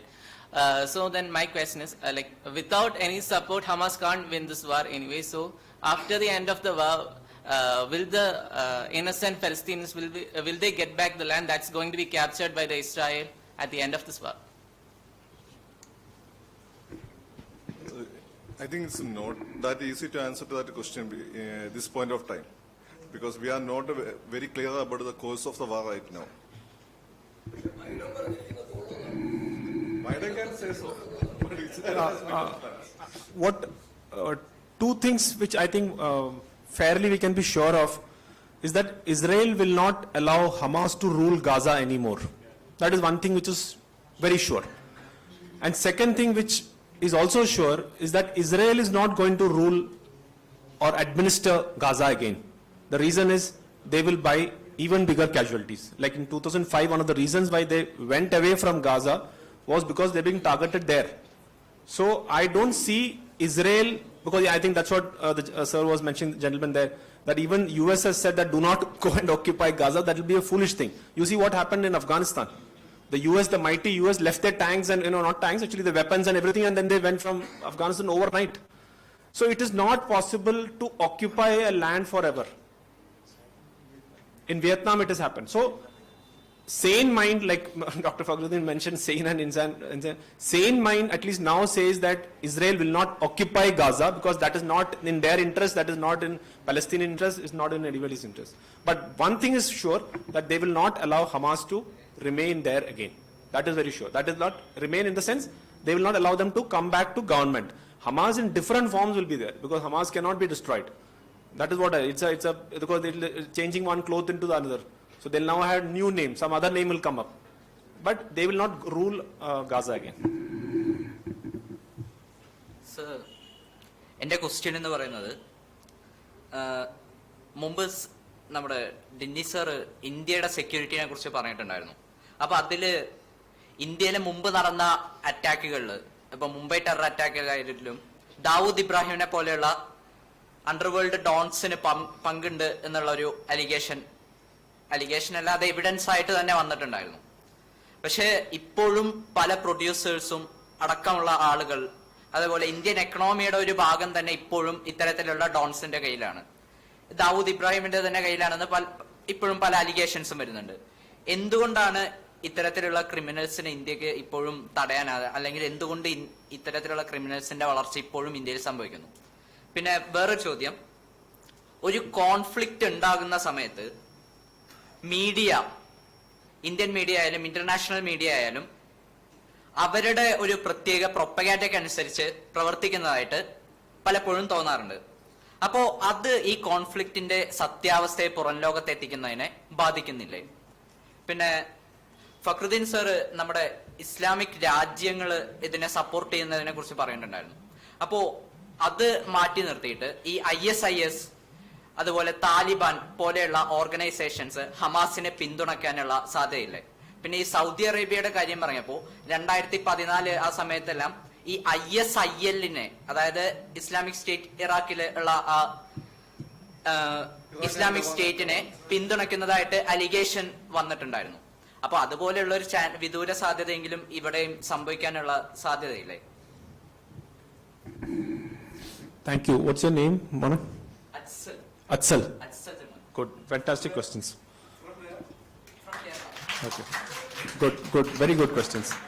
So, first question ചോദിച്ചത് എങ്ങനെയാണ് ഈ ക്രിമിനൽസ് ഇപ്പോഴും നിൽക്കുന്നത്? See, we must understand that there is something known as multi criminality എന്ന് പറഞ്ഞൊരു സാധനം നമ്മൾ കേരളത്തിലല്ല, ഇന്ത്യയിൽ മൊത്തം ഉണ്ട്, ഇന്റർനാഷണൽ ആണ്. What is multi criminality?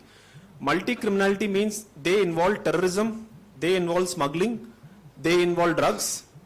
ഇതെല്ലാം കൂടെ ചേർത്താണ് ഓർഗനൈസ്ഡ് ക്രൈം എന്നുള്ള രീതിയിൽ മാറുന്നത്. അപ്പൊ ഇതെല്ലാം ലിങ്ക്ഡ് ആണ്. So if something is like there is a gold smuggling happening in Kerala, it is not it's not only gold smuggling, അതിന്റെ കൂടെ ടെററിസം ലിങ്ക്ഡ് ആണ്. മനസ്സിലായല്ലേ? അപ്പം ഇതൊരു ഓർഗനൈസ്ഡ് ക്രൈമിന്റെ ലോകമാണ്, ഇത് എല്ലായിടത്തും ഉണ്ട്. സോ അതിനെ ടാർഗറ്റ് ചെയ്യാൻ അത്ര ഈസി അല്ല. സോ ബട്ട് അതിന്റെ ഫിനാൻഷ്യൽ ആയിട്ടുള്ള കാര്യങ്ങൾ ടാർഗറ്റ് ചെയ്തിട്ടാണ് NIA മറ്റുള്ള ഏജൻസീസ് ചെയ്യുന്നുണ്ട്. To that extent, you should appreciate that, touch wood and by the grace of God, no major attack have happened after 2008. I mean, army people have been targeted, Uri and all those things. But if you see Pathankot, but inside India, more or less we have been safe because of this proactive actions which have been taken. You would have seen lot of unknown assassins, throughout, Agyadaraitulla kore. I don't confirm, I don't deny what has happened. Neither I confirm nor I deny. Okay? Yeah, that's that. I'm not going to say it happened by somebody else. I don't say that it didn't happen. I'm not aware of it. Okay? So, but the thing is that there are people who are planning, there are people who are, they know how to do it. So that's what it is. So that's part of an organized crime. Very difficult to, everywhere. Dubai, you can go to US, you can go to any place. This is happening and this is being targeted also. Second question of media propaganda. This is a fantastic question, and that is exactly what I said in my last. There is something known as information warfare. See, ഇപ്പം നിങ്ങളിത് മനസ്സിലാക്കണം, ഇത് കുറച്ച് പാടുള്ള കാര്യമാണ് മനസ്സിലാക്കാൻ. ഇന്ന് യുദ്ധം നടക്കുന്നത് രണ്ട് പേരില്ല ബോക്സിംഗ് നടക്കുന്ന പോലെ നടക്കുന്നതല്ല. There will be a bout and then the referee will say, okay, this man has won. അങ്ങനെ നടക്കത്തില്ല. War will not be, okay, this is the two and somebody has won. It is how you perceive who has won. If I ask you, in Afghanistan, did USSR win or lose? You will say lost. If I ask you, did US win in Afghanistan? You will say no, they also lost. So who decides who wins and who loses? It is this perception. And who creates this perception? It is the media. And who handles the media? It is the people who with vested interest. And who has the vested interest? Who, like first I said, അവരുടെ താല്പര്യങ്ങൾ നോക്കുക. ആ താല്പര്യങ്ങൾ പലതുമാവാം. It could be monetary, it could be religious, it could be political, it could be criminal. അപ്പൊ അങ്ങനത്തെ കാര്യങ്ങൾ വെച്ചിട്ടാണ് ഈ കാര്യങ്ങളെല്ലാം തന്നത്. അങ്ങനെയാണ് നമ്മളെ മാനിപ്പുലേറ്റ് ചെയ്യുന്നത്. അതേപോലെ ഈ social medias technology, tsunami of technology എന്ന് പറയുന്ന കാര്യം ഇതിലുണ്ടായിരുന്നു. ഇതിനകത്ത് എന്താ, പണ്ട് നേരത്തെയൊക്കെ ശ്രീ GK വളരെ സീനിയർ ആയിട്ടുള്ള ജേർണലിസ്റ്റ് ആണ്. അവർ പാവം പിടിച്ചവർ എഴുതി ന്യൂസ് പേപ്പറിലൊക്കെ വന്ന് രാവിലെ ഇരുന്ന് പത്രം വായിച്ച് വന്ന് എന്നിട്ടിരുന്നായിരുന്നു. ഇങ്ങനെ ഇപ്പോഴങ്ങനല്ല. ഇപ്പൊ ഞാനോ അല്ലെങ്കിൽ ഡോക്ടർ ഫക്രീറിന് അവിടെ നിന്ന് സംസാരിച്ചുകൊണ്ടിരിക്കുക, അതിന്റെ താഴെ തന്നെ കമന്റ്സ് വന്നുകൊണ്ടിരിക്കുക. 500 kilometers ഓഫ് ടണൽ ഉണ്ടായെന്ന് പറഞ്ഞാൽ ഇത് വാട്സ്ആപ്പ് യൂണിവേഴ്സിറ്റി എന്നാണ്. അതായത് അവിടുത്തെ ആളുകൾ പറഞ്ഞ കാര്യമാണ് 500 kilometer ടണൽസ് ഹമാസ് ഉണ്ടാക്കിയിട്ടുണ്ട്. പക്ഷെ അത് കമന്റ്സ് ചെയ്യാണ്. So what I am trying to say is mind is being affected. Mind, it is if I can target your mind. ഇപ്പൊ ടാർഗറ്റ് ചെയ്യുന്ന ആർമിയോ ബോർഡേഴ്സിലല്ല, മൈൻഡിനെയാണ് ടാർഗറ്റ് ചെയ്യുന്നത്. അത് നിങ്ങൾ മനസ്സിലാക്കുക. സംതിങ് കോഗ്നേറ്റീവ് ആയിട്ടുള്ള കാര്യമാണ്. അതിനെയാണ് ടാർഗറ്റ് ചെയ്യുന്നത്. അപ്പൊ മൈൻഡ് ടാർഗറ്റ് ആയി കഴിഞ്ഞാൽ ഞാൻ നിങ്ങളെ കൊണ്ട് എന്തും ചെയ്യിപ്പിക്കാം. അതാ ഞാൻ നേരത്തെ പറഞ്ഞ ഒരു കമ്മ്യൂണൽ ആംഗിൾ എങ്ങനെയാണ് പോകുന്നതെന്ന്. ഇവിടെ തന്നെ ഒരു വാട്സാപ്പിലൂടെ ഒരു സമരം നടന്നിട്ടുണ്ട്, അറിയാലോ? വാട്സാപ്പ് ഹർത്താൽ നടന്നത്. ഒരു കാരണമില്ലാതെ പെട്ടെന്ന് ഹർത്താൽ നടന്നു. എങ്ങനെയാണ് നടന്നത്? It is through this mind games. Social media has become a big tool for this. So that is what this media does. Of course, there are checks and balances, and India polar rajyat. Absolutely. And there is a fantastic, you must read on how this Pakistan created this narrative after Balakot airstrike. Balakot airstrike കഴിഞ്ഞ ഉടനെ തന്നെ അവിടെ നമ്മൾ കേട്ടില്ലേ, അവിടെ ചെന്നിട്ട് അവര് ഈ എന്താ പറയുന്നത്, മരത്തിലാണ് ഇട്ട് ബോംബ്സ് ഒന്നും പറ്റില്ല എന്നൊക്കെ പറഞ്ഞു. അതെങ്ങനെ തുടങ്ങിയെന്നറിയോ? 2-3 പേര് മാത്രം ഇരുന്ന് അവിടുന്ന് ട്വീറ്റ് ചെയ്യാൻ തുടങ്ങി. ട്വീറ്റ് ചെയ്ത് അങ്ങനെയാണ്. അപ്പൊ അവിടെ ട്വീറ്റ് ചെയ്താൽ ഇവിടെ നമ്മളെ കുറെ പേരുണ്ട് പിടിക്കാൻ. അത് ഉടനെ പിടിച്ചതിട്ട് ചോദിച്ചു, where is the proof? Now imagine the air chief of Indian എയർഫോഴ്സിന്റെ ചീഫ് ഇവിടെ ഇങ്ങനെ ഇരുന്നിട്ട് പറയാണ്, നോ വി ഡിഡ് ദിസ്, ഞങ്ങൾ ഇങ്ങനെ ചെയ്തു. അപ്പൊ പുള്ളിയുടെ ചോദിക്കുകയാണ് എന്തിയെ പ്രൂഫ് എന്ന്. ഒന്ന് ആലോചിച്ച് നോക്കുക. That is the power of media. Air chief, അതായത് 10-40 വർഷം, അദ്ദേഹത്തിന്റെ അച്ഛനും എനിക്കൊന്ന് സിവിൽ സർവീസിലും കണ്ടായിരുന്നു. He was, ഇരുന്നിട്ട് പുള്ളി പറഞ്ഞു, okay, today we carried out this, and he says, where is the proof? That is the power of media. Okay.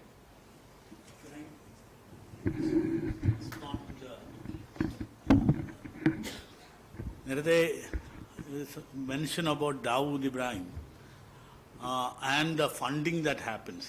Two things I would like to mention. Number one, you should read the book Tongri to Dubai by Hussein Zaidi. അതിനകത്ത് from a policeman's son to what Dawood Ibrahim is, what he is today, അതിനെ പറ്റി ആ ഒരു narration എഴുതിയിട്ടുണ്ട്. എനിക്ക് തോന്നുന്നു ഈ ഹുസൈൻ സൈദിയാണ് അവസാനമായിട്ട് അദ്ദേഹത്തിന് നേരിട്ട് ഒരു ഇന്റർവ്യൂ ഒക്കെ ചെയ്ത ഒരാളാണ്. അപ്പോൾ അത് ഡെഫിനറ്റായിട്ട് വായിക്കണം. അതിനകത്ത് വളരെ കൃത്യമായിട്ട് പറയുന്നുണ്ട്, അദ്ദേഹത്തിന് ഇവിടെ ഉണ്ടായിട്ടുള്ള സപ്പോർട്ട് സിസ്റ്റം, ഭാരതത്തിൽ ഇദ്ദേഹത്തിന് കൊടുത്തിട്ടുള്ള സപ്പോർട്ട് സിസ്റ്റം, അദ്ദേഹം ഈ സ്ഫോടന പരമ്പര കഴിയുമ്പോൾ ഭാരതത്തിൽ വന്ന് അദ്ദേഹം കണ്ടീഷൻ പറഞ്ഞു, എന്നെ അറസ്റ്റ് ചെയ്ത ഹൗസ് അറസ്റ്റ് ആയിരിക്കണം, അങ്ങനെ ചെയ്യാൻ പാടില്ല, ഇങ്ങനെ ചെയ്യാൻ പാടില്ല എന്ന് പറഞ്ഞപ്പോൾ അത് വേണ്ട എന്ന് പറഞ്ഞ ഇയാൾ ഇങ്ങോട്ട് വരികയെ വേണ്ട, വന്നാൽ കുഴപ്പമാണെന്ന് പറഞ്ഞ് ഉള്ള പൊളിറ്റീഷ്യൻസ് ഇന്നും ഭാരതത്തിലുണ്ട്. അപ്പം നമ്മളത് മനസ്സിലാക്കുക. രണ്ട്, എന്തുകൊണ്ട് ഇവരുടെ ഒന്നും പ്രഭാവം ഇന്നില്ല എന്ന് പറഞ്ഞാൽ, ഒരുപക്ഷെ ഞാൻ ശക്തമായി ഇന്നത്തെ നോട്ട് നിരോധനം തന്നെയാണ് അതിൻ്റെ ഒരു മേജർ കാരണം എന്ന് മനസ്സിലാക്കുന്നു. ഇന്ന് ബോളിവുഡ് സിനിമ പഴയതുപോലെ ചൈനയിൽ 600-700 കോടി ഉണ്ടാക്കാറില്ല. പണ്ട് മറ്റേത് അങ്ങനെയല്ല. നമ്മളിവിടെ എത്ര കളക്ഷൻ ഉണ്ടായെന്ന് നമുക്കറിയില്ല. ചൈനയിൽ നിന്ന് വരും, അല്ലെങ്കിൽ ജപ്പാനിൽ നിന്ന് വരും. പണം ഒരുപാട് അവിടുത്തെ ബോക്സ് ഓഫീസിൽ നിന്ന് കിട്ടിയ പണമായിട്ടാണ് ഇങ്ങോട്ട് വരുന്നത്. അപ്പോൾ നമുക്ക് അങ്ങനെയുള്ള ഒരു ഇതിനെ കേർബ് ചെയ്യാൻ പറ്റി.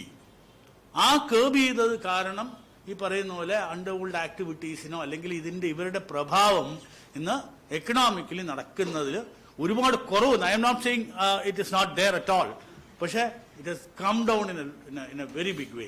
Thank you. ഇതില് IS-ന്റെ ഒരു റോൾ എന്താണെന്ന് എനിക്കറിയാം. അവരിപ്പം എന്താണ് അവരുടെ സ്ഥിതി എന്നിപ്പോ നമുക്ക് അറിയില്ല. പക്ഷേ താലിബാന്റെ കാര്യത്തിൽ അതിനും പേടിക്കുന്നത് വേണ്ട. അത് അമേരിക്കയായിട്ടുള്ള അവരുടെ ടൈപ്പാണ്. അതുകൊണ്ടല്ല അവര് കുറച്ച് വിമാനമൊക്കെ അവിടെ വിട്ടുപോയി. നമ്മളൊക്കെ ഒരു വിമാനം വിട്ടുപോയി തീവ്രവാദികൾ കിട്ടാതിരിക്കാൻ ചെയ്യും, നമ്മൾ കത്തിക്കില്ലേ, ഏറ്റവും ചെയ്യും. ഇത്രയും ബോംബുകൾ അമേരിക്ക ഒരു ചില്ലടിച്ചു പൊട്ടിച്ചു, കണ്ണാടി അടിച്ചു പൊട്ടിച്ചു ആണ് പോയിരിക്കുന്നത്. അപ്പൊ അവര് മെയിൻ സ്ട്രീമിന്റെ ഭാഗമാകാൻ തീരുമാനിച്ചത്. അതുകൊണ്ട് ഇന്ത്യക്ക് അവരുമായിട്ട് ടോക്സ് സ്റ്റാർട്ട് ചെയ്തത്. അവർക്ക് കാര്യം പിടികിട്ടി, നേരം വെളുത്തിട്ടുണ്ട്. കാരണം അവരെ ഫണ്ട് ചെയ്തുകൊണ്ട് ബേസിക് ഒന്ന് പാകിസ്ഥാൻ. ആ പാകിസ്ഥാന്റെ സ്ഥിതി ഇപ്പൊ അറിയാമല്ലോ. പിന്നെ IS-IS-ന്റെ കാര്യം എന്ന് വെച്ചാൽ പ്രധാനപ്പെട്ട ആളുകളൊക്കെ അമേരിക്ക. കാരണം അമേരിക്ക ഈ IS-IS-ന്റെ പിന്നിലൊക്കെ അമേരിക്ക ഉണ്ടാകും. കാരണം ഇന്റലിജൻസ് എന്ന വേറെ ലോകമാണ് അവർക്ക്. അത് നമ്മൾ പറയുന്ന പോലല്ല. പക്ഷേ ഇവരെടുക്ക് കൈവിട്ടു പോയെന്ന ഫീൽ അവർക്ക് തന്നെ വന്നിട്ടുണ്ട്, നശിപ്പിച്ച് കളഞ്ഞിട്ടുണ്ട്. ഇനി വല്ലവനെ ഭ്രാന്തൻ എവിടെയും കിടന്ന് വന്നാലേ ഉള്ളൂ. ഇപ്പം വലിയ പ്രശ്നമൊന്നുമില്ല. അപ്പം ആ രീതിയിലുള്ള സപ്പോർട്ട്. പക്ഷെ സപ്പോർട്ട് കൂടുതൽ കിട്ടാൻ സാധ്യത എന്ന് വെച്ചാൽ ഇസ്ലാമിക് ബ്രദർഹുഡ് സാധനമുണ്ട്, അവരുടെ അറബ് വേൾഡിൽ മൊത്തം ഉണ്ട്. അവരെ കയ്യിൽ നിന്ന് സപ്പോർട്ട് കിട്ടും. പക്ഷെ ഓപ്പൺ ആയിട്ട് അവരൊന്നും ചെയ്യില്ല. കാരണം ഇസ്രായേലിന്റെ മൊസാദിന് അറിയാലോ. പിന്നെ ഇവിടെ എനിക്ക് വേറൊരു കാര്യം പറയാനുള്ളത്, നമ്മൾ ബേസിക്കലി ഏതൊരു രാജ്യത്ത് താമസിക്കുമ്പോഴും അതെന്ന് വെച്ചാൽ ഈ പറയുന്ന റിലീജിയസ് പെർസിക്യൂഷൻ നടക്കാത്ത, ഇന്ത്യ റിലീജിയസ് പെർസിക്യൂഷൻ നടക്കുന്ന രാജ്യമല്ല. പാകിസ്ഥാനാണ് അഹമ്മദീയ മുസ്ലിങ്ങളെ വരെ അവന്മാർ കൊന്നുകളയും, ഷിയാക്കളെ കൊന്നുകളയും. അങ്ങനെയുണ്ട്. അത്തരം രാജ്യങ്ങളല്ലേ മതി. ഇന്ത്യ പോലുള്ള രാജ്യത്ത്, അല്ലെങ്കിൽ ഇന്തോനേഷ്യ പോലുള്ള രാജ്യത്ത് നമ്മൾ ജീവിക്കുമ്പോൾ. ആഫ്റ്റർ ഓൾ നമുക്ക് ഞാൻ അതിശക്തനായിട്ട് എന്റെ മതത്തിൽ വിശ്വസിക്കുന്ന ഒരാളാണ്. എന്തൊക്കെ മാറ്റം വന്നാലും ചത്തു എന്റെ മതത്തിൽ നിന്ന് ഞാൻ അത് ചിന്തിക്കില്ല. പക്ഷേ എന്റെ മതത്തിൽ എന്റെ വിശ്വാസത്തോടൊപ്പം തന്നെ പ്രധാനമാണ് ഞാൻ ജനിച്ചത്, എന്റെ സംസ്കാരം എന്റെ നാടാണ്. മനസ്സിലായില്ലേ? ആ ഒരു ചിന്താഗതിയിലേക്ക് മാറേണ്ടതായിട്ടുണ്ട് നമ്മൾ. ആ ചിന്താഗതിയിലേക്ക് മാറാതെ തെറ്റിദ്ധാരണകൾക്ക് പുറത്തു നിൽക്കുന്നതാണ്. അപ്പൊ ഇസ്ലാം മുഹമ്മദ് എന്നുള്ള പേര് കേട്ടാൽ പലർക്കും പ്രശ്നമാണ്.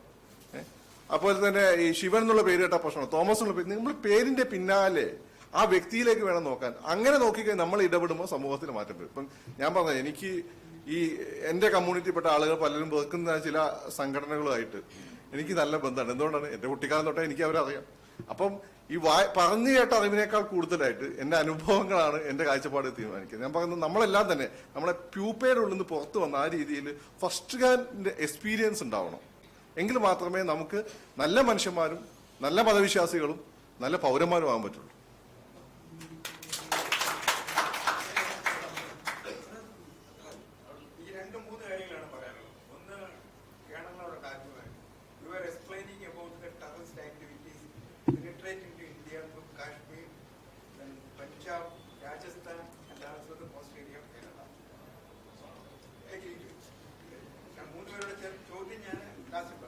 Then coming to Mr. Karthike regarding the economic impact of the Israel war, I do agree with Ricky, but you have to examine. For the last 1 year, there is a war between Russia and Ukraine. Nobody mentioned about it. What economic impact it would bring to Indian conditions? And Mr. Neti-LIVE was speaking about the two blocks, haves and have-nots, when sensible and non-sensible. And he was explaining between nations, Iran, Saudi Arabia, then Iraq, etc., those countries. But he didn't mention clearly that what is the ultimate aim of a nation. Every nation has its own national aims. They have to keep it up. So they want to interfere in the external affairs or internal affairs of a particular nation, particularly this Palestine or Israel or Qatar, or they can interfere in Saudi Arabia because it is a big nation. It has a strategic importance all over the world. So they want to enter into these minor countries or small countries with just population. And finally, my contention is that I was listening to three of you very keenly, but one basic question here is, do these communist countries have any direct access or any impact on these terrorist activities in the world over, particularly China? Because China is indirectly supporting this Hamas. Russia is indirectly supporting the Hamas. So,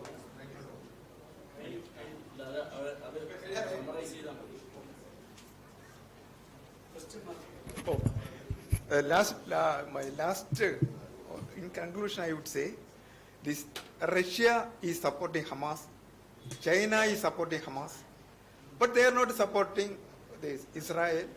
I don't know what is the reason behind it. Maybe Ali can, Fakhruddin Ali can mention more about it. But in conclusion, I would say that he was telling that the Hamas will be perished by this war between Israel and Hamas. But come to Kerala, I will examine. In 1960s and 70s, there was Naxalism. Now that Naxalism has come into urban Naxalites, and the communist recently, there is Marxian culturalism.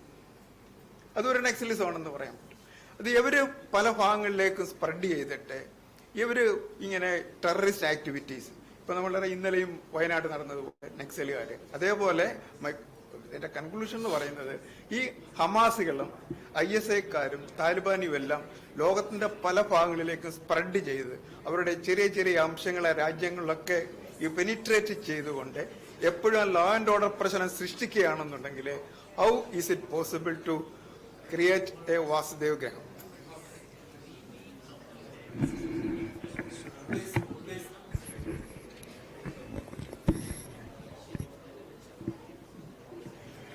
Your question was on the military aspects of penetration of these extremists. Yeah. Communist countries you mentioned. Yeah. I don't want to make a comment like, communist countries would be giving support to terrorists and all. As I mentioned, if it is in their interest, then they will do it. For example, China does have a hand in the activities what happens in Northeast. We know that, they do have their training and all those things is linked towards like PLA and all those things are there. Similarly, it is not based on ideology, it is based on interest. So to say that China has a role here, I would say that will be a little far-fetched. And as I understand, the last statement which came out was China was showing that their support towards Israel. That's the last thing that they were saying, that they wanted to, they were in favor of, they were giving in support to Israel. And Russia has not given any support to Hamas. Because Israel is closer to US, so Russia is just taking a kind of that is what, because they are also fighting for the relevance. If Russia എല്ലാരും കൂടെ കുറ്റം പറഞ്ഞിട്ടുണ്ടെങ്കിൽ ഇപ്പോൾ അവർക്ക് ഒരു അവസരം കിട്ടി, അവരും ടീച്ചറിനെ പോലെ എന്തെങ്കിലുമൊക്കെ പറയാനുള്ളൊരു ഇത് കിട്ടി. ഏറ്റവും നല്ല അന്നൊരു ചർച്ചയിൽ കണ്ടതാണ്. It's very interesting. ആ UN റെസൊല്യൂഷൻ, അതിനകത്ത് ഇപ്പൊ വയലൻസ് നിർത്തണം, വെടിനിൽ നിർത്തണം എല്ലാം പറഞ്ഞപ്പോൾ ഇന്ത്യയുടെ കുറിച്ചുള്ള ഭയങ്കര ചർച്ച നടന്നു. 45 പേരായിരുന്നു അതിനകത്ത് അബ്സ്റ്റെയിൻ ചെയ്തത്. ആ അബ്സ്റ്റെയിൻ ചെയ്തതിൽ ഒരു കൺട്രി യുക്രൈനാണ്. ഒന്ന് ആലോചിച്ച് നോക്കിയാൽ, യുക്രൈനിൽ ഇപ്പോഴും യുദ്ധം നടന്നുകൊണ്ടിരിക്കുകയാണ്. ആ രാജ്യം പോലും അബ്സ്റ്റെയിൻ ചെയ്തു, യുദ്ധം നിർത്തൂ, സമാധാനം വേണമെന്ന് പറഞ്ഞ റെസൊല്യൂഷനിൽ യുക്രൈൻ എന്നുള്ള രാജ്യം അബ്സ്റ്റെയിൻ ചെയ്തു. അപ്പൊ അതാ ഞാൻ നേരത്തെ പറഞ്ഞു, അതെല്ലാം സ്വന്തം അപ്പോഴത്തെ താല്പര്യം വെച്ച് മാത്രമാണ്. അപ്പൊ അവരെ സംബന്ധിച്ചോളം യുദ്ധം ചെയ്തുകൊണ്ടിരിക്കുന്ന ഒരു രാജ്യം വരെ പറഞ്ഞു ഞങ്ങൾ ഇതിനകത്ത് ഇപ്പം ഒന്നും പറയുന്നില്ല എന്നുള്ളത്. So that's kind of. അല്ല, ഒന്നാമത്തെ കാര്യം എന്ന് വെച്ചാല് ചൈനയുടെയും അതുപോലെ തന്നെ റഷ്യയുടെയൊക്കെ ഒരു നിലപാട് വരുന്നത് വെച്ചാൽ ഈ പറയുന്ന അറബ് നാഷൻസിന്റെ മൈൻഡ് സെറ്റ് കൂടി അറിഞ്ഞിട്ടുണ്ട്. അവിടെയുള്ള റൂളേഴ്സിന്റെ എസ്റ്റാബ്ലിഷ്മെന്റിനെ അവർ ശരിക്കും ബേസിക്കലി ഹമാസിനെതിരാണ്. കാരണം ഹമാസ് അവിടെ ജയിച്ചു കഴിഞ്ഞാൽ പിന്നെ പോക്കാണ് കാര്യം, ഇവരെ അടിച്ചു കയറും മറ്റു സ്ഥലങ്ങളിലേക്ക്. അപ്പൊ അത് മനസ്സിലായിക്കൊണ്ടാണ് അവർ ആ ഒരു നിലപാടെടുത്തത്. അതേസമയം തന്നെ ഈ പറയുന്നതിന്റെ മാതിരി അവർക്ക് സ്റ്റേക്ക് ഉണ്ടല്ലോ. അപ്പൊ അമേരിക്കക്കെതിരെയുള്ള കൗണ്ടർ ബാലൻസ് എന്ന രീതിയിൽ ഒരു സ്റ്റേക്ക് അവർക്കുണ്ട്. ആ രീതി കൊണ്ടാണ് ആ രീതിയിൽ ആദ്യം ഒരു നിലപാട്. പക്ഷെ ഇപ്പൊ ചൈന വളരെ ക്ലിയർ ആയി വന്നു. ഇല്ലെങ്കിൽ ചൈനയുടെ കാര്യം പോക്കാ. ഇനി ജൂത ഈ പറയുന്ന എന്താണ് ജൂതന്മാരുടെ ഇൻഫ്ലുവൻസ്, മൊസാദിന്റെ ഇൻഫ്ലുവൻസ്, അവരുടെ ഒരു ഇൻഡസ്ട്രിയൽ മിലിറ്ററി കോംപ്ലക്സിന്റെ ഇൻഫ്ലുവൻസ്, അതൊക്കെ ഇവിടെയുള്ള ലോകത്തെ നാഷണൽ സ്റ്റേറ്റിനെക്കാട്ടും കൂടുതലാണ്. ചൈനയ്ക്ക് അത് മറക്കാൻ പറ്റില്ല. ഇതാണ് സംഭവം. ചൈന പെട്ടെന്ന് ബാക്കപ്പ് ചെയ്യാൻ കാരണം ചൈനയ്ക്ക് ഇന്ത്യയുടെ ഒരു പ്രശ്നമുണ്ട്, തുർക്ക്മെനിസ്ഥാൻകാരുമായിട്ട് അവർക്ക് പ്രശ്നമുണ്ട്, ഇങ്ങനെയുള്ള ഒരുപാട് പ്രോബ്ലംസ് ഉണ്ട്.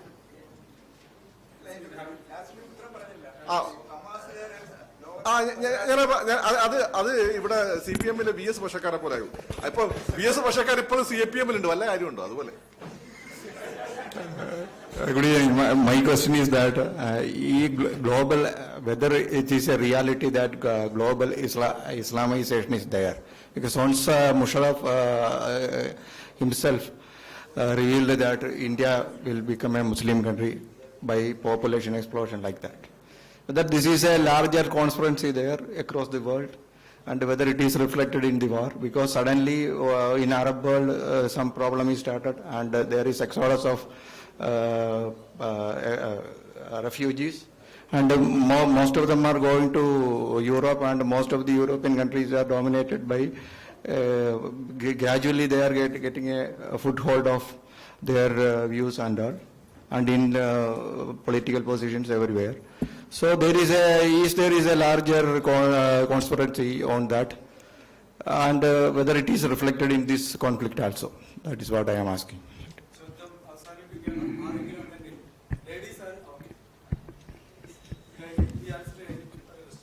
Manu also will ask. Okay. Sir, General Musharraf need not be taken seriously. His own country does not take him seriously. So he can make statements. And we all know, like I mentioned, he had grand plans about Kargil. How did he execute it and what happened in the end? So he can make statements. And one of the favorite line, especially after Zia-ul Haq came to power in Pakistan, is this religion. Use of religion to gather their own people so that army gets that backing. അതുകൊണ്ട് മാത്രമാണ് ആ religion card അവിടെ കളിക്കുന്നത്. അതിന് മുമ്പ് ഈ 79 നേരത്തെ ഒന്നും ഇത്രയും റിലീജിയസ് ആയിട്ടുള്ള ഒരു രീതി അല്ലായിരുന്നു പാകിസ്ഥാനിൽ. പക്ഷെ അത് കൊണ്ടുവന്നത് സിയാഉൽ ഹക്കും അതൊരു പ്രോജക്റ്റ് മുന്നോട്ട് കൊണ്ടുപോയി. പിന്നെ ഇപ്പം ആ റിലീജിയന്റെ ബാക്കിംഗ് ഇല്ലാതെ പാകിസ്ഥാൻ ആർമിക്ക് അവിടെ സ്റ്റേക്ക് ഇല്ല എന്നുള്ള രീതിയിലേക്ക് മാറി. അവർ തന്നെ അൺലീഷ് ചെയ്തതാണ്. എനിക്ക് തന്നെ അറിയാവുന്ന ഓഫീസേഴ്സ് പാകിസ്ഥാൻ ആർമിയുടെ, ഞാൻ UN-ലായിരുന്നപ്പോൾ ഞങ്ങൾ ഒരുമിച്ച്, അവർക്ക് തിരിച്ച് ആ UN ടെന്യൂർ കഴിഞ്ഞ് ഞങ്ങൾ ഒരുമിച്ച് ആഫ്രിക്കയിലായിരുന്നു, കോങ്കോയിലായിരുന്നു. അവർ തിരിച്ച് അവരുടെ നാട്ടിലോട്ട് പോകാൻ പേടിച്ച് നിൽക്കുകയായിരുന്നു. അപ്പൊ ഞങ്ങൾ അവിടെ ഇവിടുത്തെ പോലല്ല, അവിടെ എല്ലാവരും ഒരുമിച്ചാണ് ഇരിക്കുന്നത്. അവരെല്ലാം നല്ല സുഹൃത്തുക്കളൊക്കെ ആയിട്ടാണ് ഞങ്ങൾ അവിടെ. ഒരു പ്രശ്നമില്ല, ഇവിടുത്തെ പോലത്തെ യുദ്ധത്തിന്റെ അങ്ങനത്തെ അടിയൊന്നുമില്ല. ആൻഡ് അപ്പോൾ അവർ പറഞ്ഞു, സർ ഞങ്ങൾ തിരിച്ചു പോയി കഴിഞ്ഞാൽ ഞങ്ങൾ ആ ഫാറ്റ മറ്റേ ഏരിയയിലൊക്കെ ഇപ്പൊ അവിടെ ഇത്രയും ടെററിസം നടക്കുകയാണ്, they will kill us. Who created that? They themselves created. അപ്പൊ ആ റിലീജിയൻ വെച്ച് അവർ ചെയ്ത കാര്യം എക്സ്ട്രീം വ്യൂസ് എടുത്തോണ്ട് ഇന്ന് അവർക്ക് തന്നെ നിലനിൽപ്പില്ല എന്നാണ്. അപ്പൊ ജനറൽ മുഷറഫിനെ ഒരു ആവറേജ് ആയിട്ടുള്ള ഏതൊരു മിലിറ്ററി ഓഫീസർ ആയാലും ശരി, അല്ലെങ്കിൽ ഒരു ഇതായാലും ശരി, we don't take him seriously, because he keeps വലിയ വലിയ വർത്താനം പറയാനല്ലാതെ അദ്ദേഹത്തിന് ഒരു സ്റ്റേറ്റ്മെന്റ്ഷിപ്പോ അങ്ങനത്തെ ഒരു കാര്യമേ ഇല്ല. അതായിരുന്നു ഇൻഫാക്ട് ഇമ്രാൻഖാനിന് മുൻപ് അദ്ദേഹമാണ് ഈ പാകിസ്ഥാന്റെ ഡൗൺഫോളിന് സ്റ്റാർട്ട് ചെയ്തതെന്ന് വരെ ഞാൻ പറയും. ഇതിന് സ്വപ്നം കാണാൻ ആർക്കാണ് അവകാശമില്ലാത്തത്? അത്രേ ഉള്ളൂ. ഇത്തരം വൈൽഡ് ആയിട്ടുള്ള സ്വപ്നങ്ങൾ കൊണ്ടുനടക്കുന്ന ആളുകൾ. പക്ഷെ ഇസ്ലാമിക ലോകത്ത് ഇപ്പം ഞാൻ മനസ്സിലാക്കുന്ന ഒരു കാര്യം എന്ന് വെച്ചാൽ ഇവരൊക്കെ സപ്പോർട്ട് ചെയ്തിരുന്നത് ഈ പറയുന്ന പെട്രോളോളം കൊണ്ട് അഭിരമിച്ചിരുന്ന ബില്യണേഴ്സ് ആയിരുന്നു, ഈ പറഞ്ഞ സൗദിയിലൊക്കെയുള്ള. അവരൊക്കെ ഇപ്പോൾ റിയലൈസ് ചെയ്ത് കഴിഞ്ഞു ഈ ഒരു വഴിക്ക് പോയാൽ ശരിയാവില്ല എന്നുള്ളത്. കാരണം അവരൊക്കെ ഇപ്പോൾ മോഡറേറ്ററായി മാറിക്കൊണ്ടിരിക്കുകയാണ്. ഇപ്പം ഞാനൊക്കെ ഇവിടെ പല അഭിപ്രായങ്ങൾ പറയുമ്പോഴും നിങ്ങൾ വിചാരിക്കും ഈ കമ്മ്യൂണിറ്റി മൊത്തം എന്നെ വെടിവെച്ചാലും കൂടി എനിക്ക് അതിൻ്റെ ഉള്ളിൽ നല്ല സപ്പോർട്ട് ലിബറലായ ആളുകൾ കയ്യിൽ നിന്ന് കിട്ടുന്നുണ്ട്. പക്ഷെ അത് പുറത്ത് അവർ ഓപ്പണായിട്ട് പറയില്ല, കാരണം അവരെ പെട്ടെന്ന് സംഖ്യയായി കളയുന്നുള്ളത് കൊണ്ട് സംഖ്യയാക്കും, അല്ലെങ്കിൽ അവർ പറയില്ല. അപ്പം മുസ്ലിം കമ്മ്യൂണിറ്റി വിശ്വാസത്തിൽ ഉറച്ചു നിന്നുകൊണ്ട് തന്നെ മോഡേൺ ചിന്താഗതി ഇസ്ലാമിൽ വന്നുകൊണ്ടിരിക്കുകയാണ്. പിന്നെ രണ്ട് ബേസിക്കലി ജൂതമതം പോലെ ഇതും ബേസിക്കലി കച്ചവടക്കാരുടെ മതമാണ്. കച്ചവടക്കാർക്ക് ഒരു പരിധി കൂടുതൽ ആരെയും പിണക്കാൻ പറ്റില്ല. മുഹമ്മദ് നബി ഇത്രയും സക്സസ്ഫുൾ ആയ ഒരു പ്രധാനപ്പെട്ട കാരണം എന്ന് വെച്ചാൽ അദ്ദേഹം ഒരു വളരെ നല്ല കച്ചവടക്കാരനായിരുന്നു. പിന്നെ അത് മാത്രമല്ല, ഈ ഇപ്പം നമ്മൾ പല കോണ്ടക്സ്റ്റ് ശത്രുവിനെ കൊല്ലാൻ പോകുന്നത് അതൊക്കെ ഓരോരോ കോണ്ടക്സ്റ്റ് പറഞ്ഞിട്ടുള്ള കാര്യങ്ങളാണ്. ഖുർആൻ വളരെ കൃത്യമായി പറഞ്ഞിട്ടുണ്ട്, നിന്റെ മതം എനിക്ക് എന്റെ മതം. ഒരു പ്രത്യേക മതത്തിനോട് ഒരാളോടൊരു വിദ്വേഷം, ഒരു വിഭാഗത്തോട് തിന്മ കാണിക്കാൻ നിന്നെ പ്രേരണയാവരുത്, മതത്തിന്റെ കാര്യത്തിൽ നിർബന്ധമില്ലാന്നൊക്കെ പറഞ്ഞിട്ടുണ്ട്. പക്ഷെ ഇത് പ്രവാചകന്റെ സമയത്ത് ഒരേ സമയം യുദ്ധവും നടക്കുകയാണ്. അപ്പൊ യുദ്ധം നടക്കുമ്പോൾ ശത്രുക്കൾക്കെതിരെയുള്ള ഓരോരോ എന്താ പറയാ ആയത്തുകൾ ഇറങ്ങിയിട്ടുണ്ട്. ആ ചില കോണ്ടക്സ്റ്റ്, അത് ആ കോണ്ടക്സ്റ്റ് മാത്രമേ ഉള്ളൂ. അതെല്ലാം കൂടി മൊത്തമാണ് നമ്മളെ കയ്യിൽ ഇപ്പോൾ ഉള്ളത്. അത് വെച്ചുകൊണ്ടാണ് ചിലർ ഈ വ്യാഖ്യാനങ്ങൾ നടന്നത്. ബേസിക്കലി ആഫ്റ്റർ ഓൾ ഈ മതം ഈ രീതിയിൽ ഇന്ന് ലോക മതമായിട്ട് മാറിയതിന് കാരണം ഈ യുദ്ധങ്ങൾ മാത്രമല്ല. പ്രവാചകന്റെ കാലത്ത് ഈ മതത്തിന്റെ വളർച്ച ഏറ്റവും പ്രധാനപ്പെട്ട പ്രവാചകന്റെ ടാക്ടിക്സ് ആയിരുന്നു. അത് സമാധാനത്തിൽ അധിഷ്ഠിതമാണ്. കേരളത്തിൽ എങ്ങനെ വന്നത് നമുക്കറിയാലോ. ഇപ്പൊ ഇന്ത്യയിൽ മുസ്ലിങ്ങൾ വന്നത്, ഇപ്പം ഗുരുജിയൊക്കെ പറയുന്നത് ഇന്ത്യയിലെ ഈ സോക്കോൾഡ് മുസ്ലിംസ് വന്നത് ഇവിടെ അറബി മുസ്ലിങ്ങളല്ല വന്നത്, ഇവിടെ ടർക്കിഷ് മുസ്ലിങ്ങളാണ് വന്നത്. അറബി മുസ്ലിങ്ങൾ കേരളത്തിലാണ് വന്നത്. ഇവിടെ വല്ല പ്രശ്നമുണ്ടോ? അറബി മുസ്ലിങ്ങൾ മറ്റേ രാഷ്ട്രകൂടാസിന്റെ വളരെ വേണ്ടപ്പെട്ട ആളുകളായിരുന്നു മഹാരാഷ്ട്രയിൽ. അപ്പൊ നമ്മൾ ഇസ്ലാമിനെ മനസ്സിലാക്കുന്നതിന് പ്രശ്നമുണ്ട്, അതാണ് വലിയൊരു പ്രോബ്ലം. പക്ഷെ അത് ഇസ്ലാമിന്റെ ഉള്ളിൽ നിന്ന് മനസ്സിലാക്കുന്നതിന് പ്രശ്നമുണ്ട്. പക്ഷെ ഇപ്പം വെസ്റ്റേൺ എഡ്യൂക്കേറ്റഡ് ആയിട്ടുള്ള യങ്സ്റ്റേഴ്സ് അവിടെയുള്ള എലീറ്റ് കുടുംബങ്ങളിൽ നിന്ന് വന്നുകൊണ്ടിരിക്കുകയാണ്. അവരാണ് ഇപ്പം കാര്യങ്ങൾ മുഹമ്മദ് ബിൻ സൽമാനൊക്കെ പോലുള്ള അവരുടെ അണ്ടറിൽ ഇസ്ലാം ഒരു ട്രാൻസ്ഫോർമേഷന് വിധേയമായിക്കൊണ്ടിരിക്കുകയാണ്. അത് ഒരു ലിബറൽ ഫോമിലേക്ക് ഫൈനലി ഇസ്ലാം എത്തും. അപ്പൊ ഈ പറയുന്ന ആളെ കൂട്ടുന്ന പരിപാടിയൊക്കെ നിൽക്കും. ഇപ്പൊ ക്രിസ്ത്യാനികൾ ആളെ കൂട്ടുന്നുണ്ട്, അപ്പോൾ ഈ പറഞ്ഞ പെന്തക്കോസ് വിഭാഗങ്ങളൊക്കെ അല്ലേ കൂട്ടുന്നുള്ളൂ. ആ രീതിയിലോ മാറ്റി ഇസ്ലാമിനും വരും. ആൻഡ് ബിലീവ് മീ, മുസ്ലിംസിനെ സംബന്ധിച്ചിടത്തോളം അവിടെ ഏറ്റവും ജൂതന്മാരെ തന്നെ പോലെ തന്നെ ഏറ്റവും ഫ്രണ്ട്ലി ആയിട്ടുള്ള നാഷനായിട്ട് ഈ സൗദി അറേബ്യയിലൊക്കെ റോയൽ ഫാമിലി കാണുന്ന ഇന്ത്യനെയാണ്. മനസ്സിലായോ? അതിനിടയ്ക്ക് ഈ പറയുന്ന ചില ആളുകൾ ഇസ്ലാം പറഞ്ഞുകൊണ്ട് ഈ ഹമാസ് പോലുള്ള ആളുകൾ കൊല്ലുമ്പോൾ ചില കംപ്ലീറ്റ്ലി അവർക്ക് വേണ്ടാന്ന് പറയാൻ പറ്റില്ല. അതായത് പഴയ മൈൻഡ് സെറ്റ്, ആ മൈൻഡ് സെറ്റ് ഇപ്പോൾ മാറിക്കൊണ്ടിരിക്കുകയാണ്. അത് നന്നായി മോഡിക്ക് അറിയുന്നതുകൊണ്ടാണ് അങ്ങനെ ആ ഏരിയ കിടന്ന് കളിച്ചുകൊണ്ടിരിക്കുന്നത്. Is it clear now?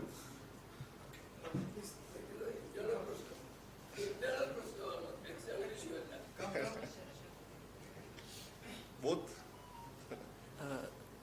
My question is to sir. Sir, you said that during the times of war we need to invest more on our security side. So how can we manage efficiently both, like both the security aspect as well as the developmental aspect? And how can these issues, our external issues, be used for psephological gains of parties? Both are my question. Thank you, sir.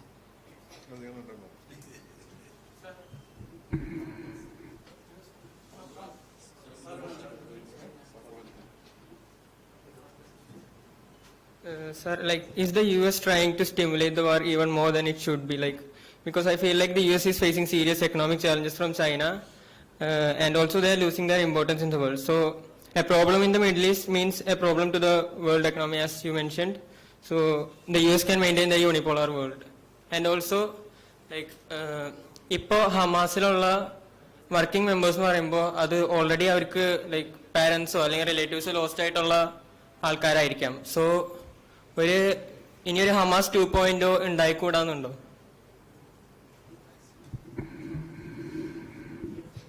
See, regarding the economic side of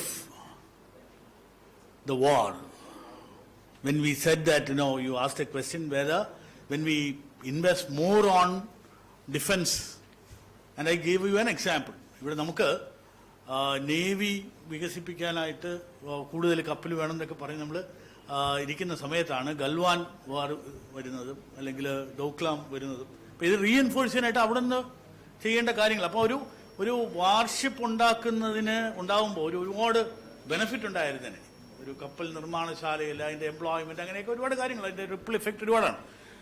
അപ്പോൾ അത് വകമാറി ചിലവാക്കുമ്പോൾ naturally നമ്മുടെ ആ ഡെവലപ്മെന്റിനെ impact ചെയ്യും, യാതൊരു സംശയവും വേണ്ട.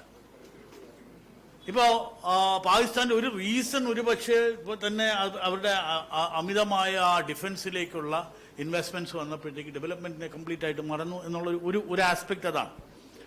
അപ്പം അവിടെ നേരത്തെ സാറ് ചോദിച്ചതുപോലെ ഒരു ബെനിഫിറ്റ് ഉണ്ടാകില്ലേ? യുക്രൈൻ USSR വാർ വന്നപ്പോൾ ആക്ച്വലി നമുക്കൊരു ബെനിഫിറ്റ് ഉണ്ടായി.